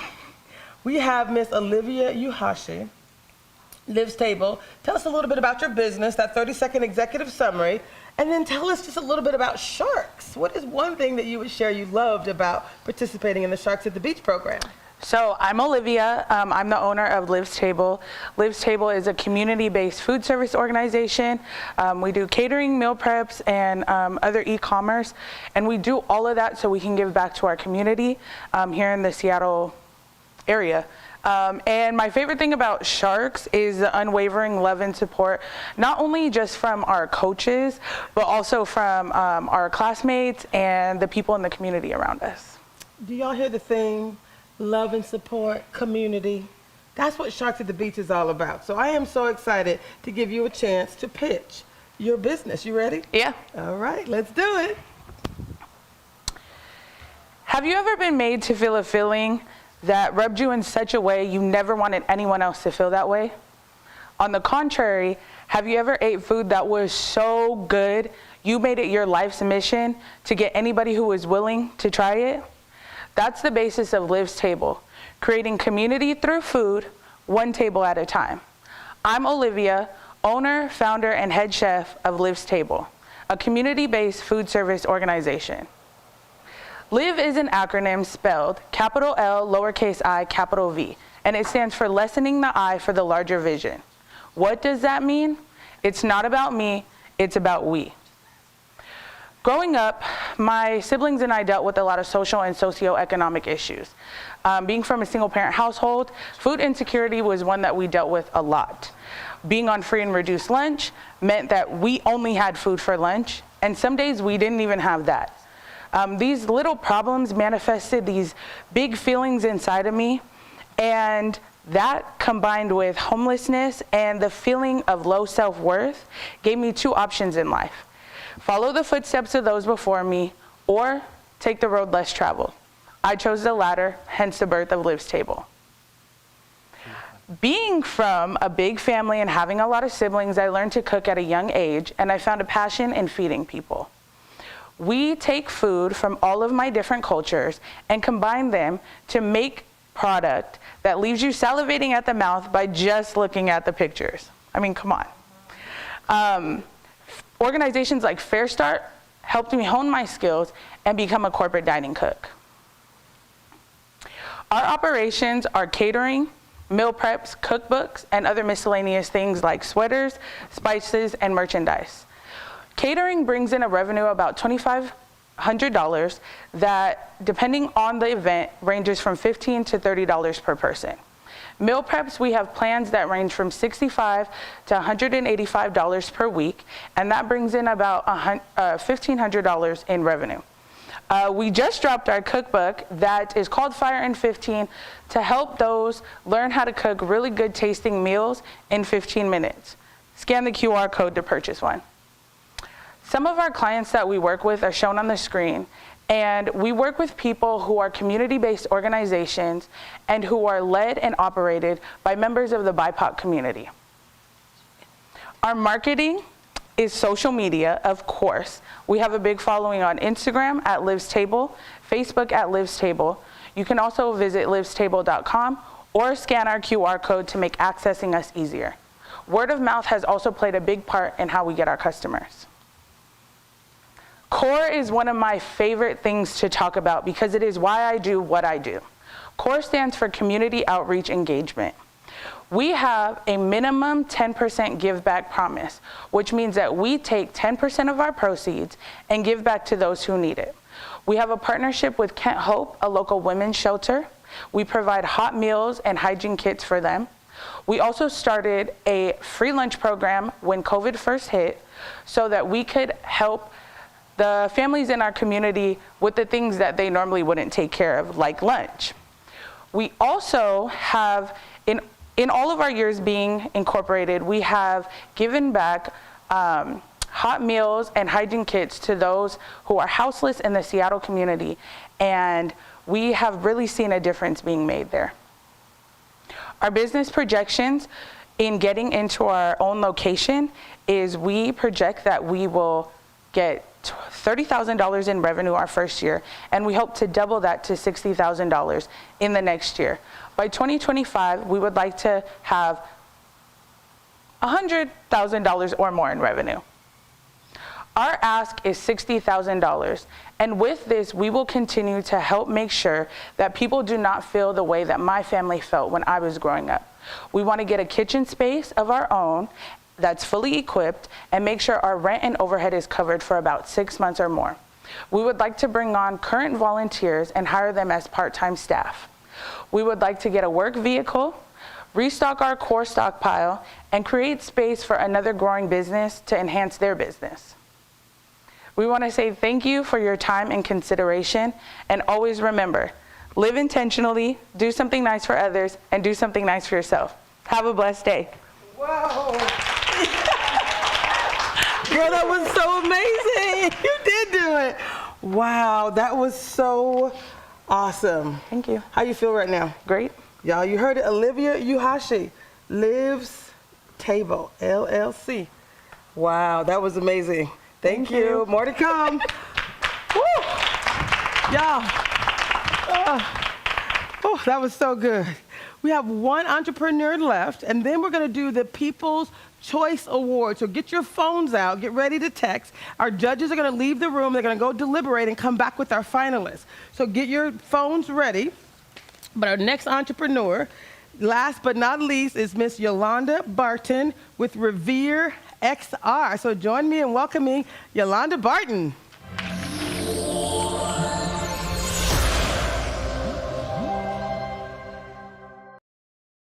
How are you?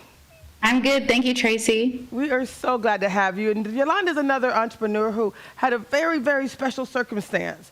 And based on the family and the community that exists within Urban Impact, the leadership team made this exception for her not to be here. You can be here in the finals if you make it.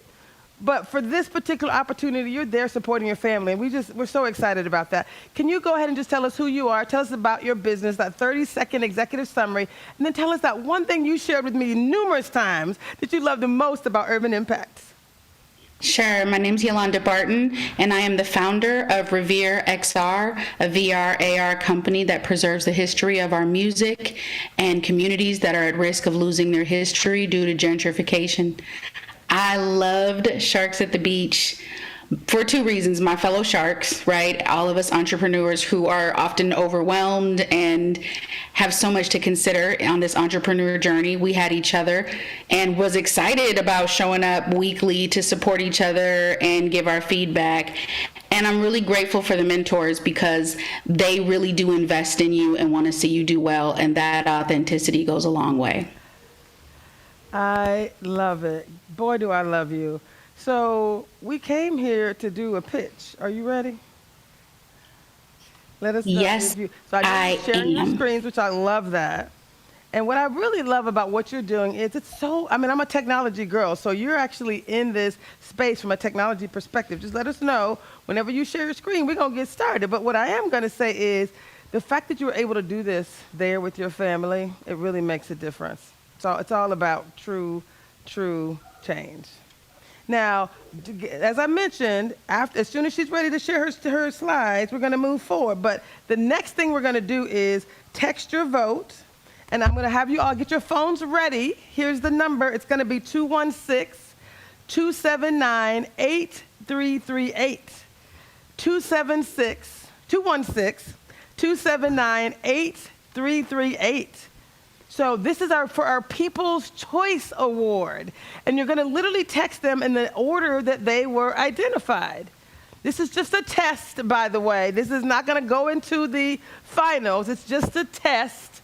Thank you very much, Steve Burry, for letting me know we're not accumulating votes until the finals. This is a test, but we want you to go ahead and test it by texting the number of the individual order of the entrepreneur. So Barbara Sykes was first, so you would text number 1 if you want to vote for her for the People's Choice Award. Text 2 for each of the entrepreneurs that they're here. I don't need to waste any more time, I don't think.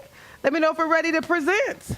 Actually, what I really, really wanted to do was give each of you an opportunity to really start texting. Go. I didn't see the numbers going up. So we have Frederick, which would be number 3, Sound Sports Performance and Training. Let's just see if it works, y'all. This is a test. This is what the semifinals is all about. Damiano Austin, CMOS Boss LLC. You're going to text a 2 to that same number. It looks like there's also an option for you to go to digitaljoyengage.com, or are we just texting? We're not telling people to do online. We're just texting. So text. The number, Najee! Did you vote for yourself? Where you at? Did you vote for yourself? It's okay. Everybody, vote. Vote. Let's see some more votes coming in. Let's see. So we have vote for number 4, if you're ready. Number 4, Fed. Oh, I think we're ready for the next presentation. Y'all, that was called stretching. Did you see me trying to work the room? That's a little love. You ready to do this thing, Yolanda? I am. Thank you so much. All right, Revere XR, you got this. Thank you. I grew up keenly aware of the contributions of rich music history and cultural impact that the musical geniuses in my neighborhood contributed to the world. My community, the Central District of Seattle, gave birth to musicians that shaped music all over the world and launched countless careers of so many musicians across so many genres. And in my adolescent years, I began to see that history fade in my neighborhood vanish before my very eyes. I left for 7 years, and when I returned to my neighborhood, it was gone. I literally mean with no trace. The displacement of people, the loss of connection to community and geographic space, gentrification acts as a bulldozer that just paves over us and erases our history. Not being able to pass this history down to future generations is one of the greatest dilemmas. We have to preserve these memories, and with the emergence of immersive technology, we now can do it. The solution is an XR-enabled experience that reconnects and introduces people to our history. Like I said, my name is Yolanda Barton, and my company, Revere XR, is a virtual and augmented reality company that creates experiences that preserves the history of our music in our communities that are rich with our cultural heritage and our historical significance. So by recreating history in an immersive and simulated environment, we are bringing history to life. And what's the benefit of that? Well, my prototype allows people to put on a headset and experience a historical moment, to teleport you into a space where Quincy Jones and Ray Charles played at the same piano. My VR experience recreated the neighborhood I was born in pre-gentrification, and when it rains, the most beautiful art mural reveals the history of the music and the music legacies of the Central District of Seattle, beginning with Jimi Hendrix. Each artist on the mural represents a separate VR experience with room to add more episodic content. I am seeking $100,000 to finish the baseline architect structure and expand it for future content. I have a VR prototype right now, and I'm looking to expand that experience.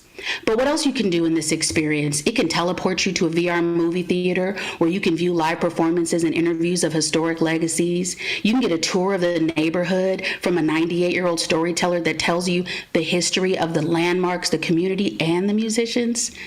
Now where it's a living history, you can view and visit historic and current Black businesses in the neighborhood like Earl's Barbershop from one of our other Sharks. You can experience a live concert in VR and send a notification from your headset to your friends in a different city to meet you in that concert in full avatar form. Revere is creating a limitless lane in the metaverse for stunning education and music experiences, all through the lens of immersive storytelling. Now let's talk about what matters. We're going to diversify the revenue streams of this one experience. So how do we do that? Well, how do we make a scalable business? Let's see. First, there's the traditional app download. We've got 52 million people downloading VR by the month. And we're offering 6 musical legacy experiences and stunning art with endless AR capabilities for $19.99 with future episodic content at $9.99. And we're going to partner with cities. Now we're working with cities that house the largest and richest music history in the nation. Each city will fund $150 to $250K for the preservation of 3 neighborhoods, 3 legacies over the course of 3 years. Now we can preserve Seattle, Atlanta, New Orleans, LA. We're also going to license this for museums. You know who else we're going to license it for too? School districts. School districts have an opportunity to use this history in classroom and in their virtual history education. And if every school district pays $1 per student, we're looking at $200,000 with one client. And that recoups our cost from the first experience. But there are 14,000 public school districts in the U.S. Can we say scalable? We are also going to introduce 100 million users just waiting for a reason to try VR. Make no mistake, I'm using this experience to open up an audience for my people. I can guarantee at least half of you are willing to put a headset on after this pitch. Why me? Because I have been invited into Oculus into their program. They chose me as number 1 on it's an Oculus that based on this experience. I'm here to tell you humanity needs this, the metaverse needs this. My name is Yolanda Barton, and by winning this funding, I will achieve this for us all. Thank you.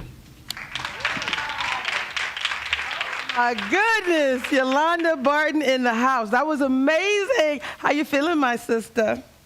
A little nervous. That was amazing. That was absolutely phenomenal. Wow.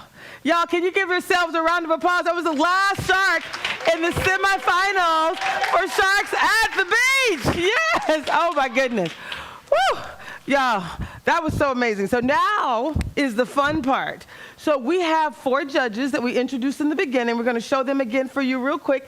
The judges are going to be dismissed. They've been calculating. Hello, Alyssa. How was that experience for you? Oh my gosh, it was so amazing. I am so excited, and this is the hardest job I've had in a really long time. Fun, Since last year started at the beach. I love it. I'm having my other 2 judges. Come on up here with me real quick. So bring on Chris. Chris, how was this experience for you? This is great. This is great. I mean, I think we got some amazing ideas, some amazing people, some passionate people who are very passionate about the community, and I absolutely love that. Absolutely love it. I love it, Chris. We have 2 more judges that are actually right here in studio, so thank you for calling in. We have, say your name. Calfani Jones from Seattle Credit Union, and say your name, beautiful. Candace Dixon, y'all. So what's happening right now is, give them a round of applause. So they're going to share this mic real quick. So all we want them to tell us is, how was this experience for you? We'll start with you. Yeah, it's been great. It's nice to see different ideas coming to life, seeing that we are still able to generate our own realities in future. I love it. I love it. Ms. Candace, you work with businesses all the time, and you said you could not wait to do this. How you feeling right now? Oh, I feel inspired. I am so excited about the ideas. I am excited about choosing the winners and actually getting checks in people's hands. I am inspired. This has been a great event, Tracy, and I'm so glad to be a part of it. Yeah. Well, go get to work, please. Absolutely. Thank you, judges. So we're gonna let the judges go do what they do. Thank you all so much. I appreciate you. We're going to be deliberating on Zoom, so you'll have the live people talking with the people virtual. They got their score sheets that they've been doing all along. And what we're going to do is we're going to get to talk a little bit more personal with each of the entrepreneurs. So we're going to start with a couple of things. First of all, this was a 12-week training program. Sharks at the Beach, as you can see, it's a beautiful experience, right? We're swimming with the sharks, but they talked a lot about community. But this is real work. So what they were judged on, what the judges are going to assess each of these pitches on, there's 4 key areas. The first area is the business concept and strategy. Where basically the scoring criteria is we're assessing whether or not they had a concrete problem with specific solutions that will appeal to customers. The business strategy, they're looking at the cost, the pricing, the logistics, the marketing, and all those things, right? Making sure that it's clear and well thought out. And then they want to obviously make sure that the business plan that was described was feasible. Each of these 4 areas, they can earn 0 to 25 points. So it's a total of 100 points. That was the first area, business concept and strategy. The second area that the Sharks are being judged on, assessed on, is community and social impact.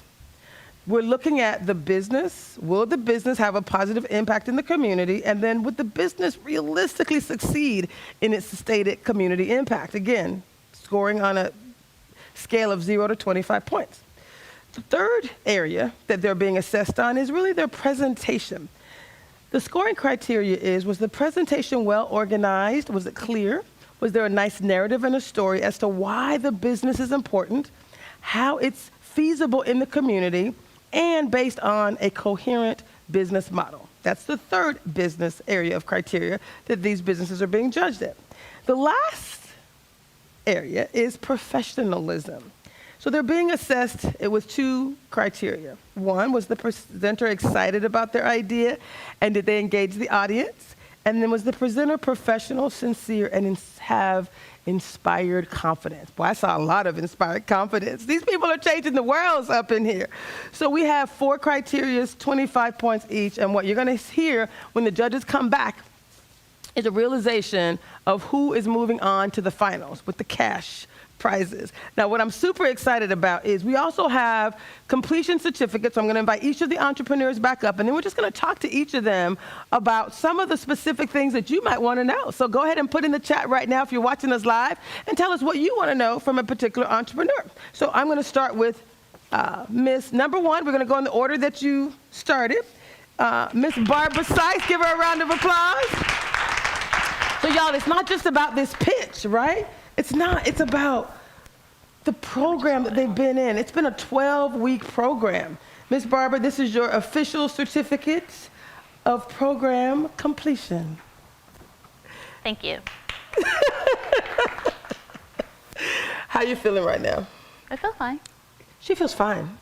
She looks amazing, and she did amazing. So we're going to keep passing out these certificates, and then we're going to actually ask everyone else to come back, and we're going to have a little Q&A with all of the entrepreneurs up here together. It's going to be a beautiful sight. Thank you, Ms. Barbara. Next, we have Damiano Austin. Come on up. Again, she has her certificate of completion. Ooh, thank you. How you feeling right now? I feel it's getting better by the moment. Better by the moment. She said pitch is over. But what's not over is this community, right? What we're doing with Sharks is it's about building community, making sure you have the right resources, and your business is going to be amazing. Thank you. I'm so glad to have you. More to come. I'll bring you back in a second. Thank you, guys. Thank you. Next, we have Frederick Brooks, certificate of program completion. Thank you. Thank you, Fed. How you doing? I'm good. Yeah. I'm good. So thank you. We're going to turn that around real quick. That's our photo. You told me to smile more. That's our photo moment. You like that? Fed, how you feeling right now? Seriously. I'm good. I'm good. I'm blessed with this whole experience, so thank you. Excellent. I love it. Well, thank you so much. We'll come back with Fed in a second. Next, we have Jamel Nance. I got it right? Yes, yes, yes. Jamel Nance, this is your certificate of completion as well. Thank you so much. Thank you. We are so glad that we had you in this program. My pleasure. Thank you so much. More to come with you? Yes. Next, Miss Jamila Watson Payan.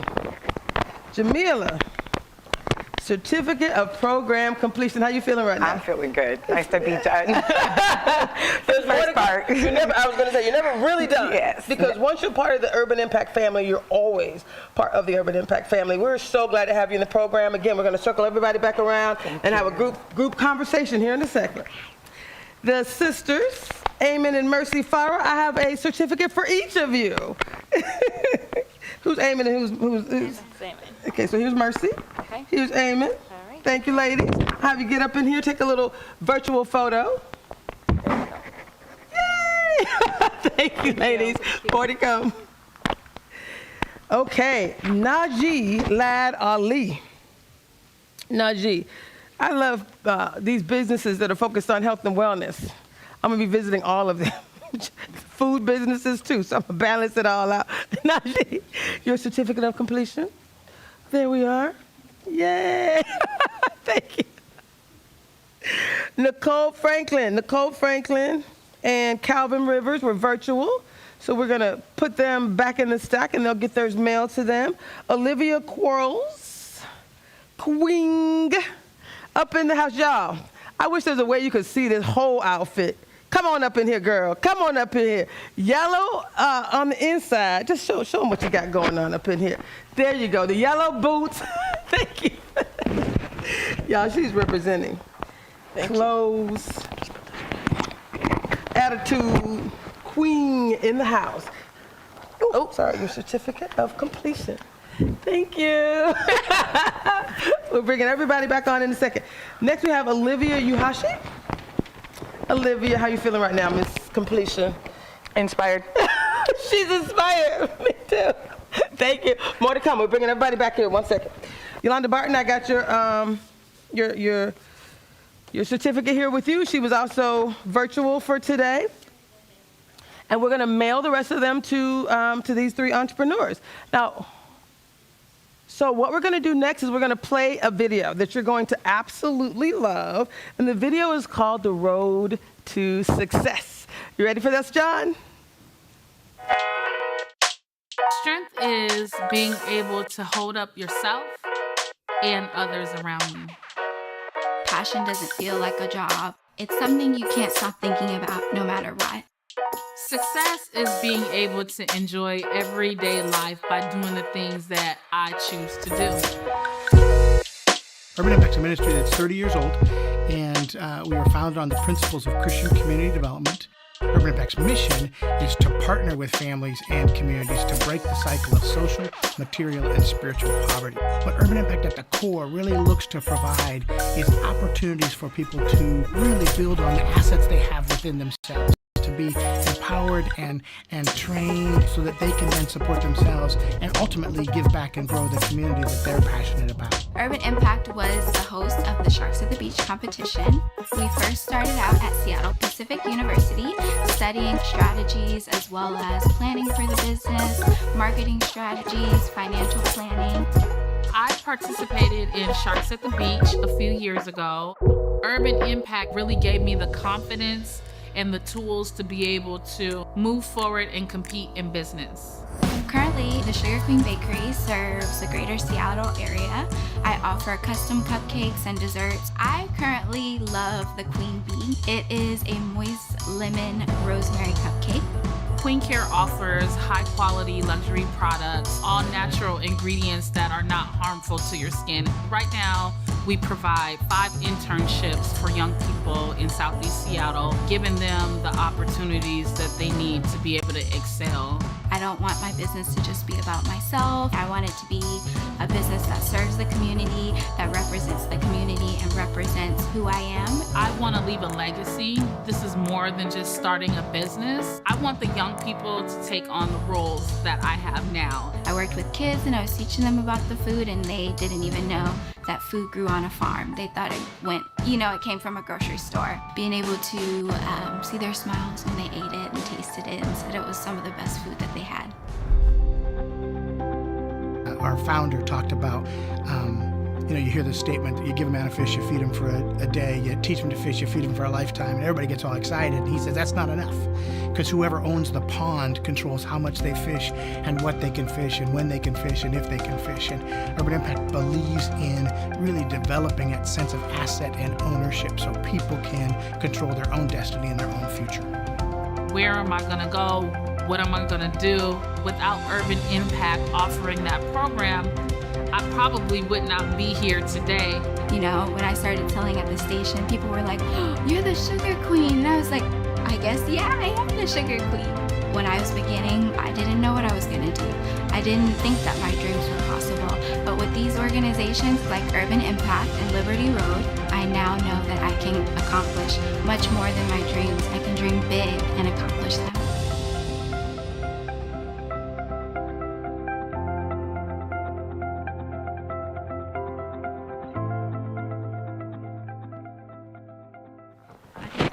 Oh my God! Yay!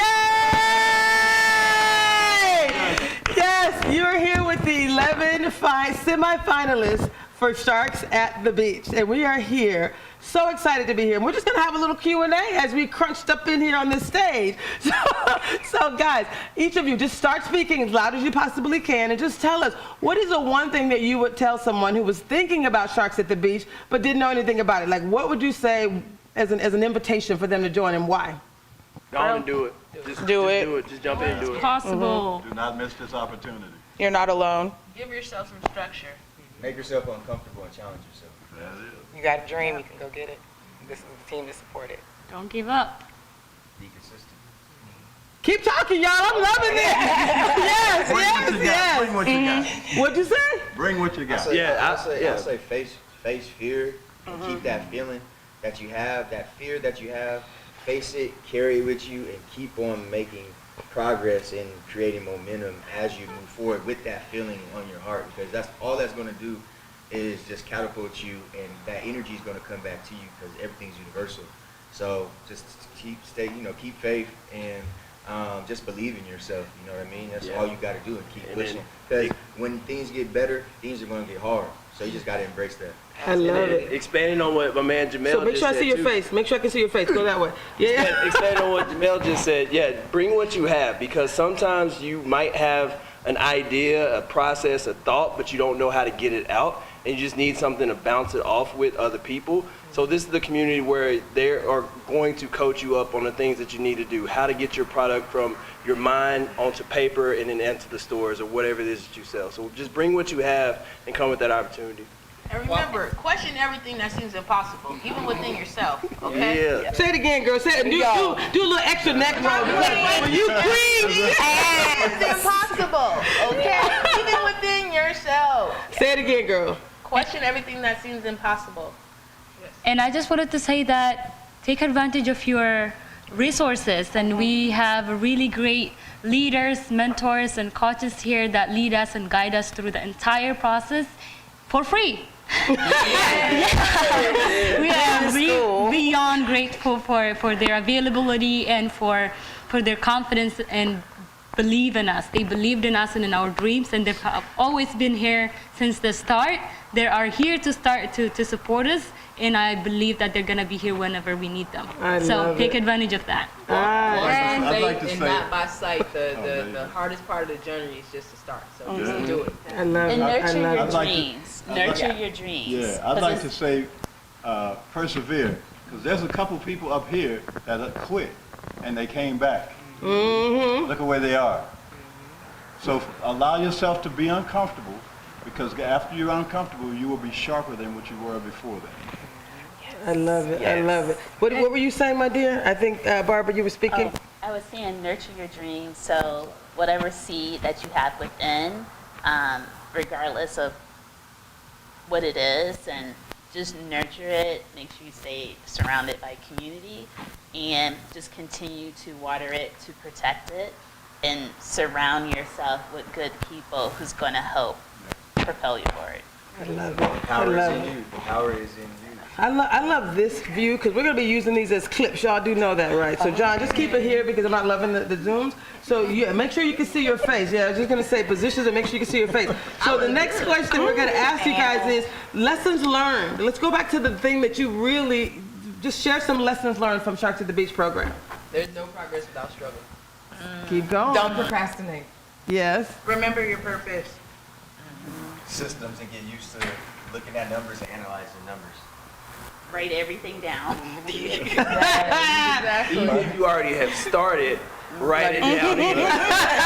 And then write it down again. Write it down again. Well, wait a minute. I think If you could, record everything. Wait a minute. I think you need to share a little bit more about your experience because you have been in business for a while and you said it changed it for you when you got to write things down. Tell us a little bit more about that. Make sure you can see your face. I've been in business since 2016, but it was a side hustle and I wasn't really doing much with it until the pandemic made me kind of forced to go in full on myself. And I realized that I was doing a lot of things that the Sharks and the advisors and the mentors were telling me to do. I was already doing those things, but I didn't have any of it written down. So it really made me stop and go humble myself and say, you know what? They're right. I have not written any of these things down. And just like some others have said up here, it made me create those systems to put things in place. And honestly, this is one thing that I don't know about y'all, but God kind of brought people my way. So when we started looking at the target audience and everything, literally I picked up 4 clients in the same target audience that I was looking at. So I don't know if it was divine intervention or what, or just people just saw the sign, but literally you speak it into existence. So just have a positive mindset. And it's going to be a struggle. It's never just a linear process. It's an up and down type of thing this whole time. So. Well, the Bible says write the vision and make it plain. So My saying. experience, kind of like Frederick, we have similar experience. We have good talks with our coach, and I started in 2015, and like you said, it was like a hustle, a grind. Like we're just hustling. Like we wasn't really have the business. I didn't have the business account. I didn't have, it was Cash App. It was PayPal. It was, we were just going. And then now coming here and being around other business owners and watching podcasts and reading books, and now it's like I'm actually in what I've been learning now, and I'm actually around other people that have experience, and I can learn from them. My dad always told me the one who listens is the one who prevails. So I like to speak less and watch and learn more. So yeah, it's just a blessing, and I enjoy the challenge, and I enjoy getting better. So I'm just appreciative of this opportunity with Sharks at the Beach, and yeah, it's all about keeping faith. And it's all about believing in yourself. Nice. You gotta see yourself do it. You gotta write it down, and you gotta activate it and use that knowledge and the energy in your mind. Like I said, everything's universal. We're all connected, but it's all on the approach and your intentions behind what you do. To do things with integrity, and then everything else will fall in how it's supposed to because you had the right intentions when you moved into it, whether it's business, personal, family. Doesn't matter. It's all the same, and you will have success, and you have to work hard for those successes so you can appreciate it even more. A lot of integrity right here. I'm so proud of y'all. So now let's talk about community. Right? I heard each of you when I asked you one of your favorite things about Sharks. You mentioned community. You mentioned the partnership. I don't know, how do we get the virtual entrepreneurs into this conversation? Any chance for us to bring them on? 2x2, side by side, or something like that? Give them a chance to speak up. I'm checking with them. They don't have their cameras on though yet. Oh, okay. Okay. So they. Hold on. They both came on. Wait. Okay, so we can get the cameras. We can get the cameras on. We can pop them in somewhere. And guys, we're doing a little. Hey. So Calvin, you're kind of faded out in the background. We're gonna have the two of y'all on at the same time.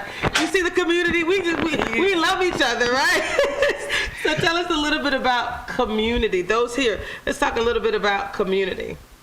Can you see us all? Don't we look cute? I know one thing. So I know a lot of these entrepreneurs are down in the Seattle area, South Seattle, or somewhere in the Seattle area, and I'm not. My business is in Snohomish County. So it's nice to actually have a couple connections down in the South End with people that do kind of the same things that I do, or people that I can send my clients down this way too. So it's nice to just have a partnership with some people down here in the area, because I don't really get out of Snohomish County very much, but it's nice to know I can call up Jamil, or I can call up Najee, or someone down here and just say, hey, let's go kick it, grab a drink or something like that. I love it. I love it. The girls are here too. Okay. Okay, virtual. We're gonna ask the It's virtual a family. You got cousins and sisters now. It is. Okay, virtual. We have Yolanda and we have Calvin. Ladies, gentlemen, tell us a little bit about what this experience really has meant to the two of you. What is one of the things that you would share with someone else who is considering Sharks but really wasn't sure if they should do it or not? What would you say to them? Well, you should always do it. You should always do it. I echo a lot of what folks said. Like, you got to push past the fear, the procrastination. Invest in yourself, invest in the community. I think that's one of the beautiful things about Sharks, is that it's a social thing. It's a social, how are we impacting? It's a social impact thing. That's what really got me interested in participating. But I'll say also, like Fed, we've been doing this for a while, and the ability to actually write down all the stuff that's in my head was amazing. And the coaching around the thoughts that I had helped me frame things up. So, not only to prepare for this pitch, but prepare for future pitches and other things. It's very easy for me to talk to my customers. I know that like the back of my hand. But other pitches, it's different, right? It's a different thing. So, and I know you asked like, what do we feel? But I also want to really jump on the community part.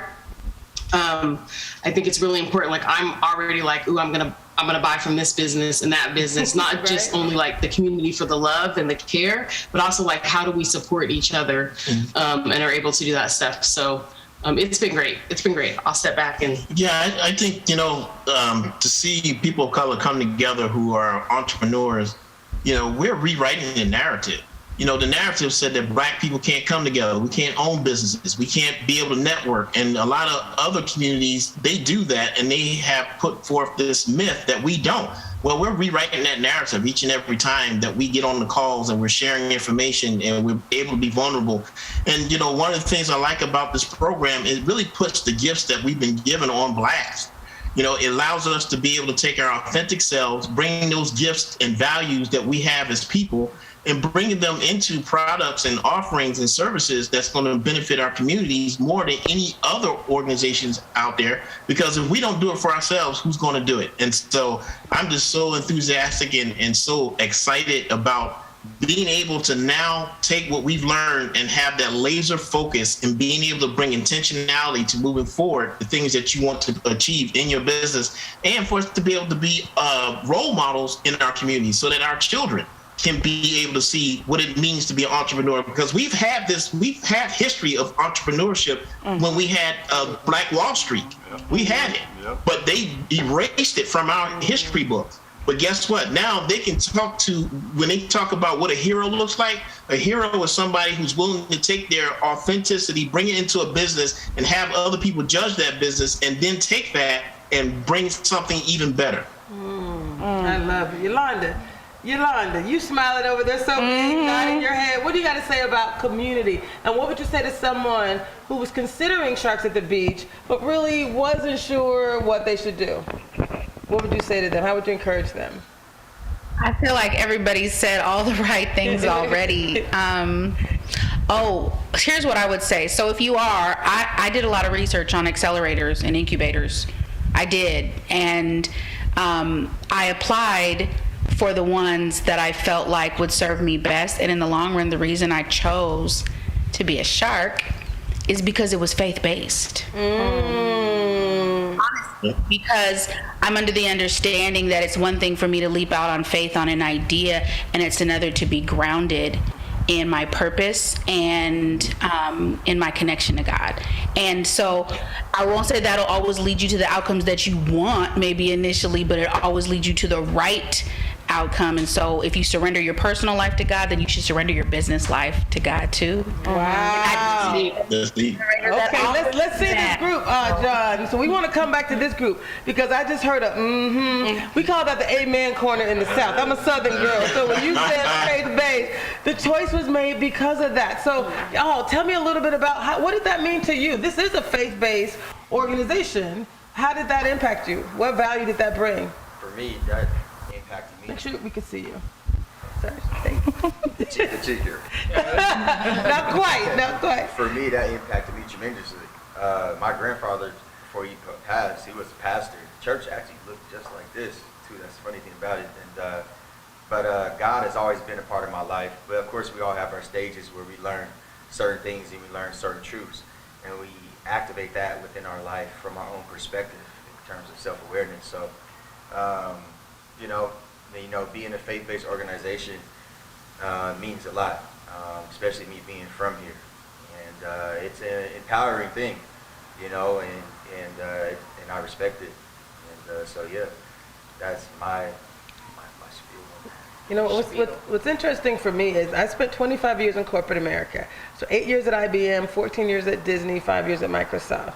And I've always been a spiritual person. And so this was the first organization. I came in as the Chief Economic Development Officer for Urban Impact. And it was like, because it was faith-based, I was like, oh my God, you mean I get to bring my faith and my business expertise and help entrepreneurs and change the community and be a part of systems change? Like, where have you been all of my life is what I thought. Like, oh my God, this has been amazing for me, actually being able to contribute, to be able to be a coach, but to be able to be part of this executive leadership team. So I want someone else to tell us a little bit about what this has meant to them from a faith-based perspective. For me, it's been a different kind of thing because I was confirmed and then we left the church. So it's been that kind of separation, even though I have my own spirituality, and with the mega churches out there nowadays and seeing what they don't give back to community, that really helped me to decide that I wanted to do this because it was the words and the actions aligning.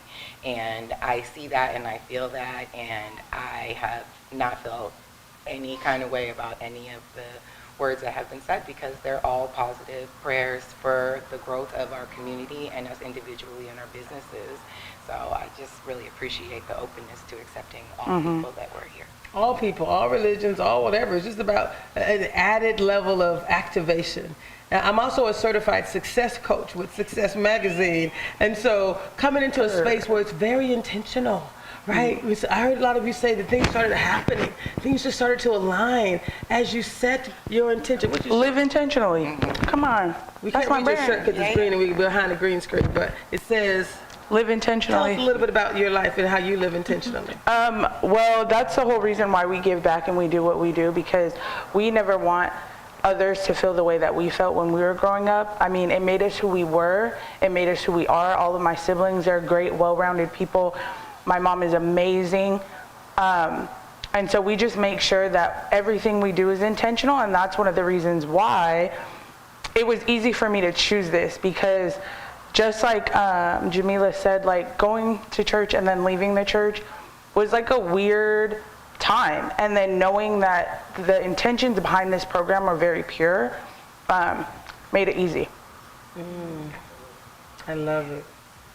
Any other comments on this topic before I move to a new topic? I was just gonna say. Yes. I picked up the mic and yeah, she did. Continue to talk. Bring the mic closer to you. Yeah, just as we mentioned earlier, we both came from Ethiopia, and our grandma and my mother taught us how to put God in the center of our life and how to prioritize and all that. And when we moved here, it kind of, the society made us think like education is prioritized and making money and how to value money, but we weren't sure how to like please God with what we have. And coming to Sharks at the Beach and trying to launch this business, we knew this isn't just to make money, but this is our calling to serve our community, to give back to the community that helped us raise, so we can help raise their kids, so we can help make great leaders in the future. Yeah, she dropped the mic this time. All heads are nodding. dropped the Yeah, mic. everybody's like, yes, In yes. Ethiopia, they got one of the first Bibles, right? Yeah, they Yeah. still have the Ark of the Covenant there too. They still do. That's gotta where talk the about that. that's where the garden Speak up, my sister. That's Queens where don't, hey, You're Queen, what is history. that? Nobody put baby in the corner. That's when you mentioned on your slide. is. Yeah, I noticed that. That Yeah. Ethiopia is where the Garden of Eden is, the fountain of youth. If anyone didn't know, that is. Alright. If you didn't know, you better ask somebody. That's what I'm trying to say. So guys, let's talk a little bit about growth. Let's talk about change. I've heard each of you have had some life-altering experience. Many of you have had life-altering experiences. There's been a lot of people who didn't make it to the end, but you all persevered. Let's talk a little bit about that journey, the persevering. How has that changed you? What would you like to share with someone else? You smiling so big, Queen. What you got to say? What you got to say? I done touched a heart nerve with you. What you got to say about that? Persevering. I would say it showed me not to give up. And we all say we walk by faith, not by sight. But when it's time for you to do it, that's when the test is really there. You know, being here, like I remember I couldn't join for like 2 weeks, and let's just say I didn't have my presentation done like I was supposed to, you know, because I was doing a whole bunch of other things like fashion shows and everything like that. And then I got to the point where I was like, you know what, I'm not prepared. I think I'm gonna drop out. And then I was like, I'm gonna sleep on it. Man, I tried to go to sleep, but I couldn't sleep. And then I just kept hearing the voice saying, don't give up. If you give up, you're giving up on yourself. Wow. And you always tell, you know, my slogan is to question everything that seems impossible, and I was putting limitations on myself. So that was my answer, and I feel like that was the Holy Spirit telling me not to give up and to keep my faith, and to keep going, you know? And now I'm here, happy as ever. Who else had to persevere, had to get past something? I tell you what, I took a lot of meetings in the front seat of my car while my kids were at lacrosse practice and cheer practice. And I'm pretty sure half the time y'all saw my screen blurred out because I could only find Wi-Fi at a brewery or something. So if you ever saw me turn my computer off, I took a sip, don't worry about it. But it's all about just making time. So the expression is people will make time for the things that are important is so true. Put your business first, actually put God first, put your business next, and then make time for the things that are important and just keep going through what it is you're going through. So, I mean, and the thing is, just know that there are other people around you that are doing the same thing, that are going through the same struggles, and other people around you that have gone through those things, and they're going to help pull you through those. I love it. This man right here, you were in the hospital. You had a little allergic reaction, right, recently? Yeah, actually, I was almost not here. I could have been gone. So, How many days ago, like literally? That was last week. The start of last week on Sunday. I'm vegan, right? And I actually cheated and had a piece of this chicken at this Thai spot. And something happened in my throat. My throat closed up pretty much, and I got rushed to the hospital. They had to shove down tubes down my esophagus to open up the airways. I never had an allergic reaction before. So, you know, that right there, but I just kept going. I tried to take a day off, it didn't work, took 2 days off, and then I was back in the gym training people and slowly just gradually kept working at something each and every day. I started off walking around the neighborhood, got back to myself, started off running, and then I lifted a little bit of weight, or I just did a body workout, and I still kept on going with Sharks because, you know, when you go through so much pain in life, all you do is know how to bounce back. All you do is know how to persevere, and you know, I've been through hell the past 4 to 5 years. You know, there's a lot of things that I left out, including representing myself as a lawyer to fight for my daughter in court. So, you know, it's all mental. You know, it's all mental, but at the end of the day, you only got so much time to be here. You know, I had a few near-death experiences, you know what I mean? So you only have so much time to be here, and you know, I think I studied a lot of motivational speakers, and you know, I guess they say there's a lot of ideas in the grave. Which motivational speaker I used to, Les Brown. I used to study him faithfully, him and a couple other people, and Zig Ziglar. So, you know, you just got to keep on pushing. You know, you never know when you're going to leave this earth. everybody has their own perspective on life. You know, that's where self-awareness comes in. You know, you have this self-awareness, and then you start to think, who am I? What's my identity? And what impact can I have on the people around me and the people I come in contact with? My goal is to touch as many people as I can before I leave up out of here. You know, you just never know. My sister was 18 years old. I love it. So, you know, and she's alive, and I'm grateful for that. So, you know, it's just on how you handle it and how you look at it. You just got to keep on going. Hey, Tracy, those two are the OG of motivation for sure. And I got to tell you that Yolanda just chatted. I wish Zoom had the ability to send a snap because I'm snapping my fingers. Let's see some snaps here from the Sharks here. Let's see some snap it up. Snap it up, y'all. Anyone else would like to share anything related to this concept of being intentional and overcoming? I do, because Tracy, I had a panic attack about not being able to do the 25th or the 18th. Yes.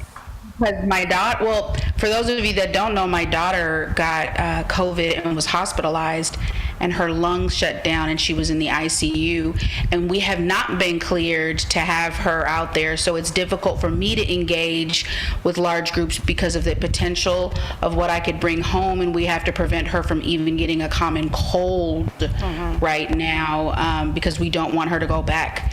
And I was losing it on the phone with Tracy because I thought I wasn't going to be able to do any of that. And so for those of you who want to know about this accelerator program, she still wanted to support me and move forward, which is why I'm here. Yes, ma'am, because that's what community is all about. We're going to invite Steve Burry on to join us. He just came back. He was with the judges, so we're going to try to scooch. I don't know, John, what you got? What can you do, John? What can you do? You got a list for you? I don't have a list for you. You don't got nothing for me? No, here we go. What you got? I have an announcement. Come on, so John's going to... I have an announcement. So you're not in the But shot. I don't need to be in the shot. Come on, stop playing. Y'all look at this. Y'all needed some color. That's what you needed. So what you got? What's this player doing here? Plaid? So what So the judges conferred, and it made a really, really difficult. It's hard. I think the hardest thing they said is all the 11 pitches, you know, they're excited about. They deserve to move forward. They worked really hard. It was clear. They all had a mix of the judges had different perspectives on each one, and they had some good dialogue. We tried to go by the numbers, so to make it some equity and some fairness to it all. And so I'm ready to announce these 7 teams that are moving forward. Oh my God! Are we staying up here? Or? No, you guys don't stay up here on the camera like this. Listen, y'all want to stay and then just which one is it? I don't care. Okay, so I'm gonna step away. Let me see the list. Let me see the list. No. You got to be surprised with everybody else. Okay, first. So I guess we're gonna Secret list. It's a hidden list. Celebrate as the come on back then. Come on back. This is how we're gonna do it. Let's just do it. We family up in here. Okay. Come on. I gotta stay away from you so you don't look over my shoulder. Come on, look. No, we're trying to create a moment of. My voice will be the moment. No, come on back in here. Are you sure you want people on camera while they hear the news? Yes, because you're gonna celebrate for everybody else. It's a family. Come on. Are y'all good? Yeah. We don't have a choice. Yeah, I guess not. Okay. I'm trying to read my number without you reading over my shoulder. I promise I will read. Okay. I promise. Okay, just get closer. I gotta have you in the shot. Okay. Remember, I'm creating. All right, good. You ready? I promise. Get closer though. You're not in the shot. I'm not getting any closer. Here's the news. All right, so moving forward into the finals, and in no particular order. Okay, can I just say it that way? Yes. In no particular order. Steve, you're not in the shot. I really. And I'm going to do it by the business name. Thank you very much. Whew. And so I don't want to mispronounce people's names, but I think I can get the businesses. So BU is the first one, moving on to the finals. Ladies, squeeze your faces in. Squeeze your faces in. Fly Above Athletics is moving on to the finals.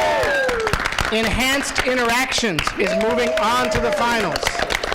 CMOS Boss LLC is moving on to the finals.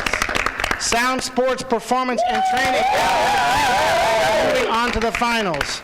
Revere XR is moving on. And Liv's Table is moving on. Here's your 7 finalists.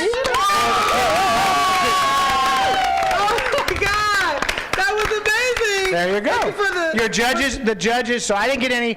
I was picking on the numbers, saying, here's where people ranked. What do you guys think? They shared their favorites, but they talked through the numbers, and then they wrestled with the 4 businesses that didn't get moved on to the finals. They basically said, I wish we could coach them and coach them up so that they could hear the pieces that they felt like they wrestled with, not just the pitch alone, but the business viabilities. The numbers had a lot to do with it. Like, if the numbers were clear, how you were going to use the money and how you were going to move it forward and what you needed and how you expected to kind of move it back, that was a key player in it. But none of the 4 categories got weighted any higher than the others. We just we took the total numbers and then looked at where the pieces landed and moved people forward. So they did a really difficult job. They all said it was really, really hard to do, and partly because you feel like you're taking away an opportunity. And what they ended with was, each of these 4 businesses isn't done. They got plenty of other opportunities. There's great chances to move into other areas. And I think, I can't make them available for this, but I think they would be available to give input. Have your coaches talk to the judges, and the judges can get some audible, can give you some reasons what they thought through, and talk it through. We won't put them on camera right now in the midst of this, but that's where we are. Let me review. Oh my God, that was amazing, John. How you guys feeling? Fine. We are so proud of everyone that is moving forward. John, if you could just show, so we can see what we look like here. We want to end this by clarifying everyone's a winner. Yay! Everyone's a winner, yes! Oh my goodness. So we're going into the finals.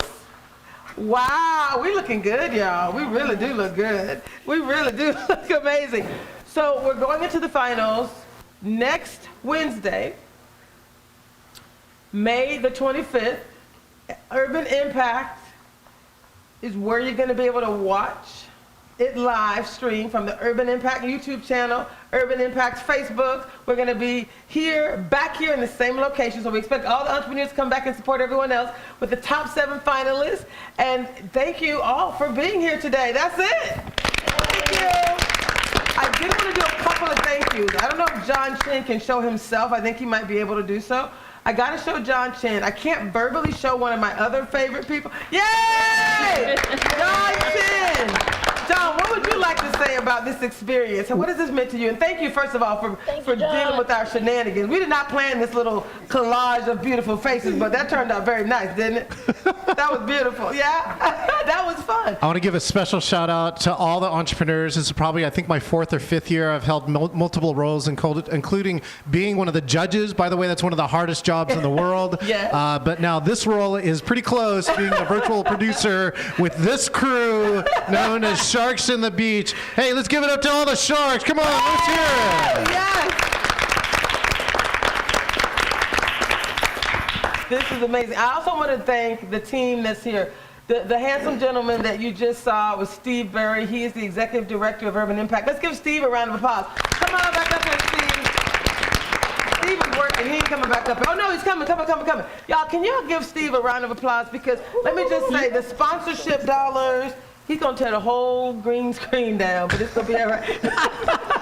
Steve, thank you so much for handling that judges process. That is the hardest part of this. These people coming up here and pitching and telling their stories, that's pretty easy. But deciding like which few of you already amazing businesses were not moving forward, that is the hardest job. I was very happy that you took that on. And that was the judges. I got to sit in their discussion and count their numbers and play with my phone and add up stuff. But they really did the heavy lifting of sitting in, really analyzing. And I will say that Chris, I think, is the exception, and Candace. The other 2 judges are investors, so they put money. And the judges next, for those that are pitching next week, the judges are the money behind this thing. So when people make their financial investment in Sharks at the Beach, we give them a seat at the judging table because they're the ones that are making the commitments. They're bankers. I mean, Cal he's a banker. He's already offered to, even for the ones that didn't make it. He said, I'd love to have a conversation with folks and let them know there's lots of other programs out there for funding your businesses, and they are committed to seeing that become a reality. They put their money in, and they're willing to keep having those conversations, or their companies that put their money in. Exactly. And so it's a good thing. You guys are important to us, Yes. and this whole program is important to what we are. You're going to pull me into this group. You're just, I'm trying to. I am pushing back and roping me into this. I am, because I want you to just share also, like this Sharks at the Beach, it is about community. So this program, this pitch is just part of the process. It's an ongoing community. We brought back in the food is from entrepreneurs that have been in prior programs. So this community does not end, your support does not end. This is an ongoing community. This is about transformation. I mean, just let people hear your heart. Like this is not about just. Urban Impact's slogan is it's all about relationships. And we firmly believe that. You know, the community that's here is a community that's for you, and is a community that's for our community, and it's for the neighborhood. I get in trouble when I say we, and people look at me like, who are you, we? Like, careful with that we. But it is because we have been in this, you know, Pastor Harvey and I launched this thing in 1987 together. Wow. And so, you know, we've been at it for a number of years, and it's because we're committed to this community, and we're committed. And 10 years ago, we said, if we're going to do breaking the cycle of social, material, and spiritual poverty, we've got to do something with economics. We've got to lean into businesses. And so you guys are really critical. You're really important. And the businesses, you know, creating a thriving economy around Rainier Valley and any of our under-resourced communities is a critical piece of where we are. So don't be discouraged. There's a lot of work. There's still some work to be done in your pitches. There's a couple. You have a few days, a week. You have some days to improve your slide decks. There's a couple of slide decks the judges mentioned that they were too small. The numbers were unclear. There was too many words on a couple of slides. There were some color balances that were hard to read. So you have some room for the finals. 3 people get awarded. 3 businesses get awarded in the finals. And so the real pressure comes on now. And you have an opportunity to continue to improve, continue to grow. The coaches are still available. It's still about you. This is about you guys, and so we'll support you 100%. I love it. And just so you can get judges' feedback. They haven't left the room yet, so we're gonna end this live stream here momentarily. We're gonna tech support. Come on up here, Adrian. John just gave himself a round of applause, but it's not enough because John does not just show up today, y'all. John has been working this with us for days. He started multiple days of a setup, so to make sure everything was here, to make sure it was locked. He did his other jobs from here. So let me just be clear, he is absolutely fabulous. We're making room for the tech apparently because you have been family. Thank you, Adrian. Tell us a little bit. Adrian! Oh, it was so inspiring. I was just overwhelmed. Whoa. Oh, I'm sorry, I'm touching my mic. Green screen is going down. I was just very inspired to hear everyone's stories and their project ideas. So I'm not on camera usually, so I understand how it feels when you have to go up and talk with people in front of a camera. That pitch. Oh. That was amazing. So y'all, thank you so much. The judges, have they all dispersed? With just one piece here, if you heard all these entrepreneurs, you need to thank Adrian, who is our sound engineer. One more time. Yes! Adrian! Yes, I think we have I asked 2 other questions that you should know. I asked, did Jamel's audio issue become an issue in the judging? And they said no, they heard all the audio just fine, even though it was cutting out for us in the room. It wasn't cutting out for the judges, so they heard the audio. And they said the virtual pitches did not affect the judging. Wow. So I'm saying that to you. Oh. That they said that, and I acknowledge it because I was the one pushing back on the virtual. So. So that, I think the one thing I love about you, Steve, is that you have such a heart of gold. That I wanted you to. He did not want to be on the screen, y'all, but I'm so blessed to be a part of this community. I'm really thrilled to be a part of the team. You're an amazing leader. You're an amazing person. You put your words where your actions are, and Urban Impact this is where it's at. So I'm just going to say, if you are considering any type of programming or sponsorship, let's talk to the sponsors, because the more you give, the more we can give to these entrepreneurs. So what would you say to sponsors? Each of you, let's get back in place and let's talk to people about why they should invest in black businesses. Get your faces back in. We'll start with you. Why should people invest in black businesses? This is something we're going to use for our social media as we move forward, not just for the finals, but in general. Squish back in so I can see everybody's face. We don't need to do for people. We need to let people do for themselves. Yeah. Hello. Teach a person to fish.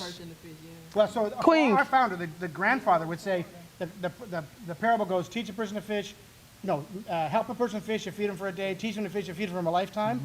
Our founder says, he's an 95-year-old African-American guy from the South, says, no, that's not enough.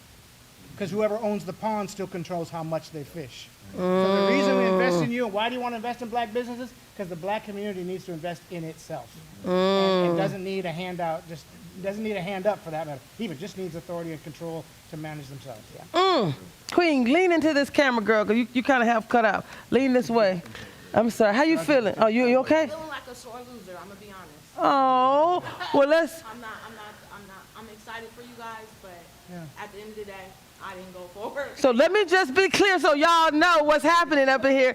So I am president of the National Black MBA Association. There's another pitch competition that's coming up, and the prize money is about 3, 4, 5 times more than this. So keep pitching. All y'all are invited to participate. I'm actually leading that as a part of the National Black MBA Association. It's $25,000 prize, just FYI. That's, yes.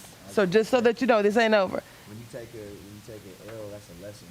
You know what I'm saying? So you can look at it negative way, live. I know live. You know what I'm saying? Or you look at it positive way and just get better. I know. I mean, I've been doing this since 2015, and I'm just now getting into something like, you know what I mean? So we all have times where we learn. We all have times, no matter how old we are, we all have times in our lives, where we're going to learn. And sometimes you got to take 2 steps backwards and forward, and I took many steps backwards. So. And we thank you for that. And we didn't share with you guys, but there are so many resources that are available for these businesses. So just know this is just one of many, many, many things. There's someone who actually reached out to me as a part of my new role, and he was like, Trace, I need to understand more about the businesses. I need you to help me, basically identify where we should be investing, right? We need to, like I said, banks that are here. I know Seattle Credit Union is here for the semifinals. You guys are going to meet Taj. Come in here for the finals. They have specific programs for black businesses to support us. We're talking grants and loans and all the things that you need to invest in yourself. So this is a pitch. That's a point in the process, but the resources and the community and the family that are here for you, this is just the beginning. That's part of my goal, is to make sure that that is here for you and that you all have what you need to succeed. So we're all going to do this together. That's it. That's a wrap, baby. Yay!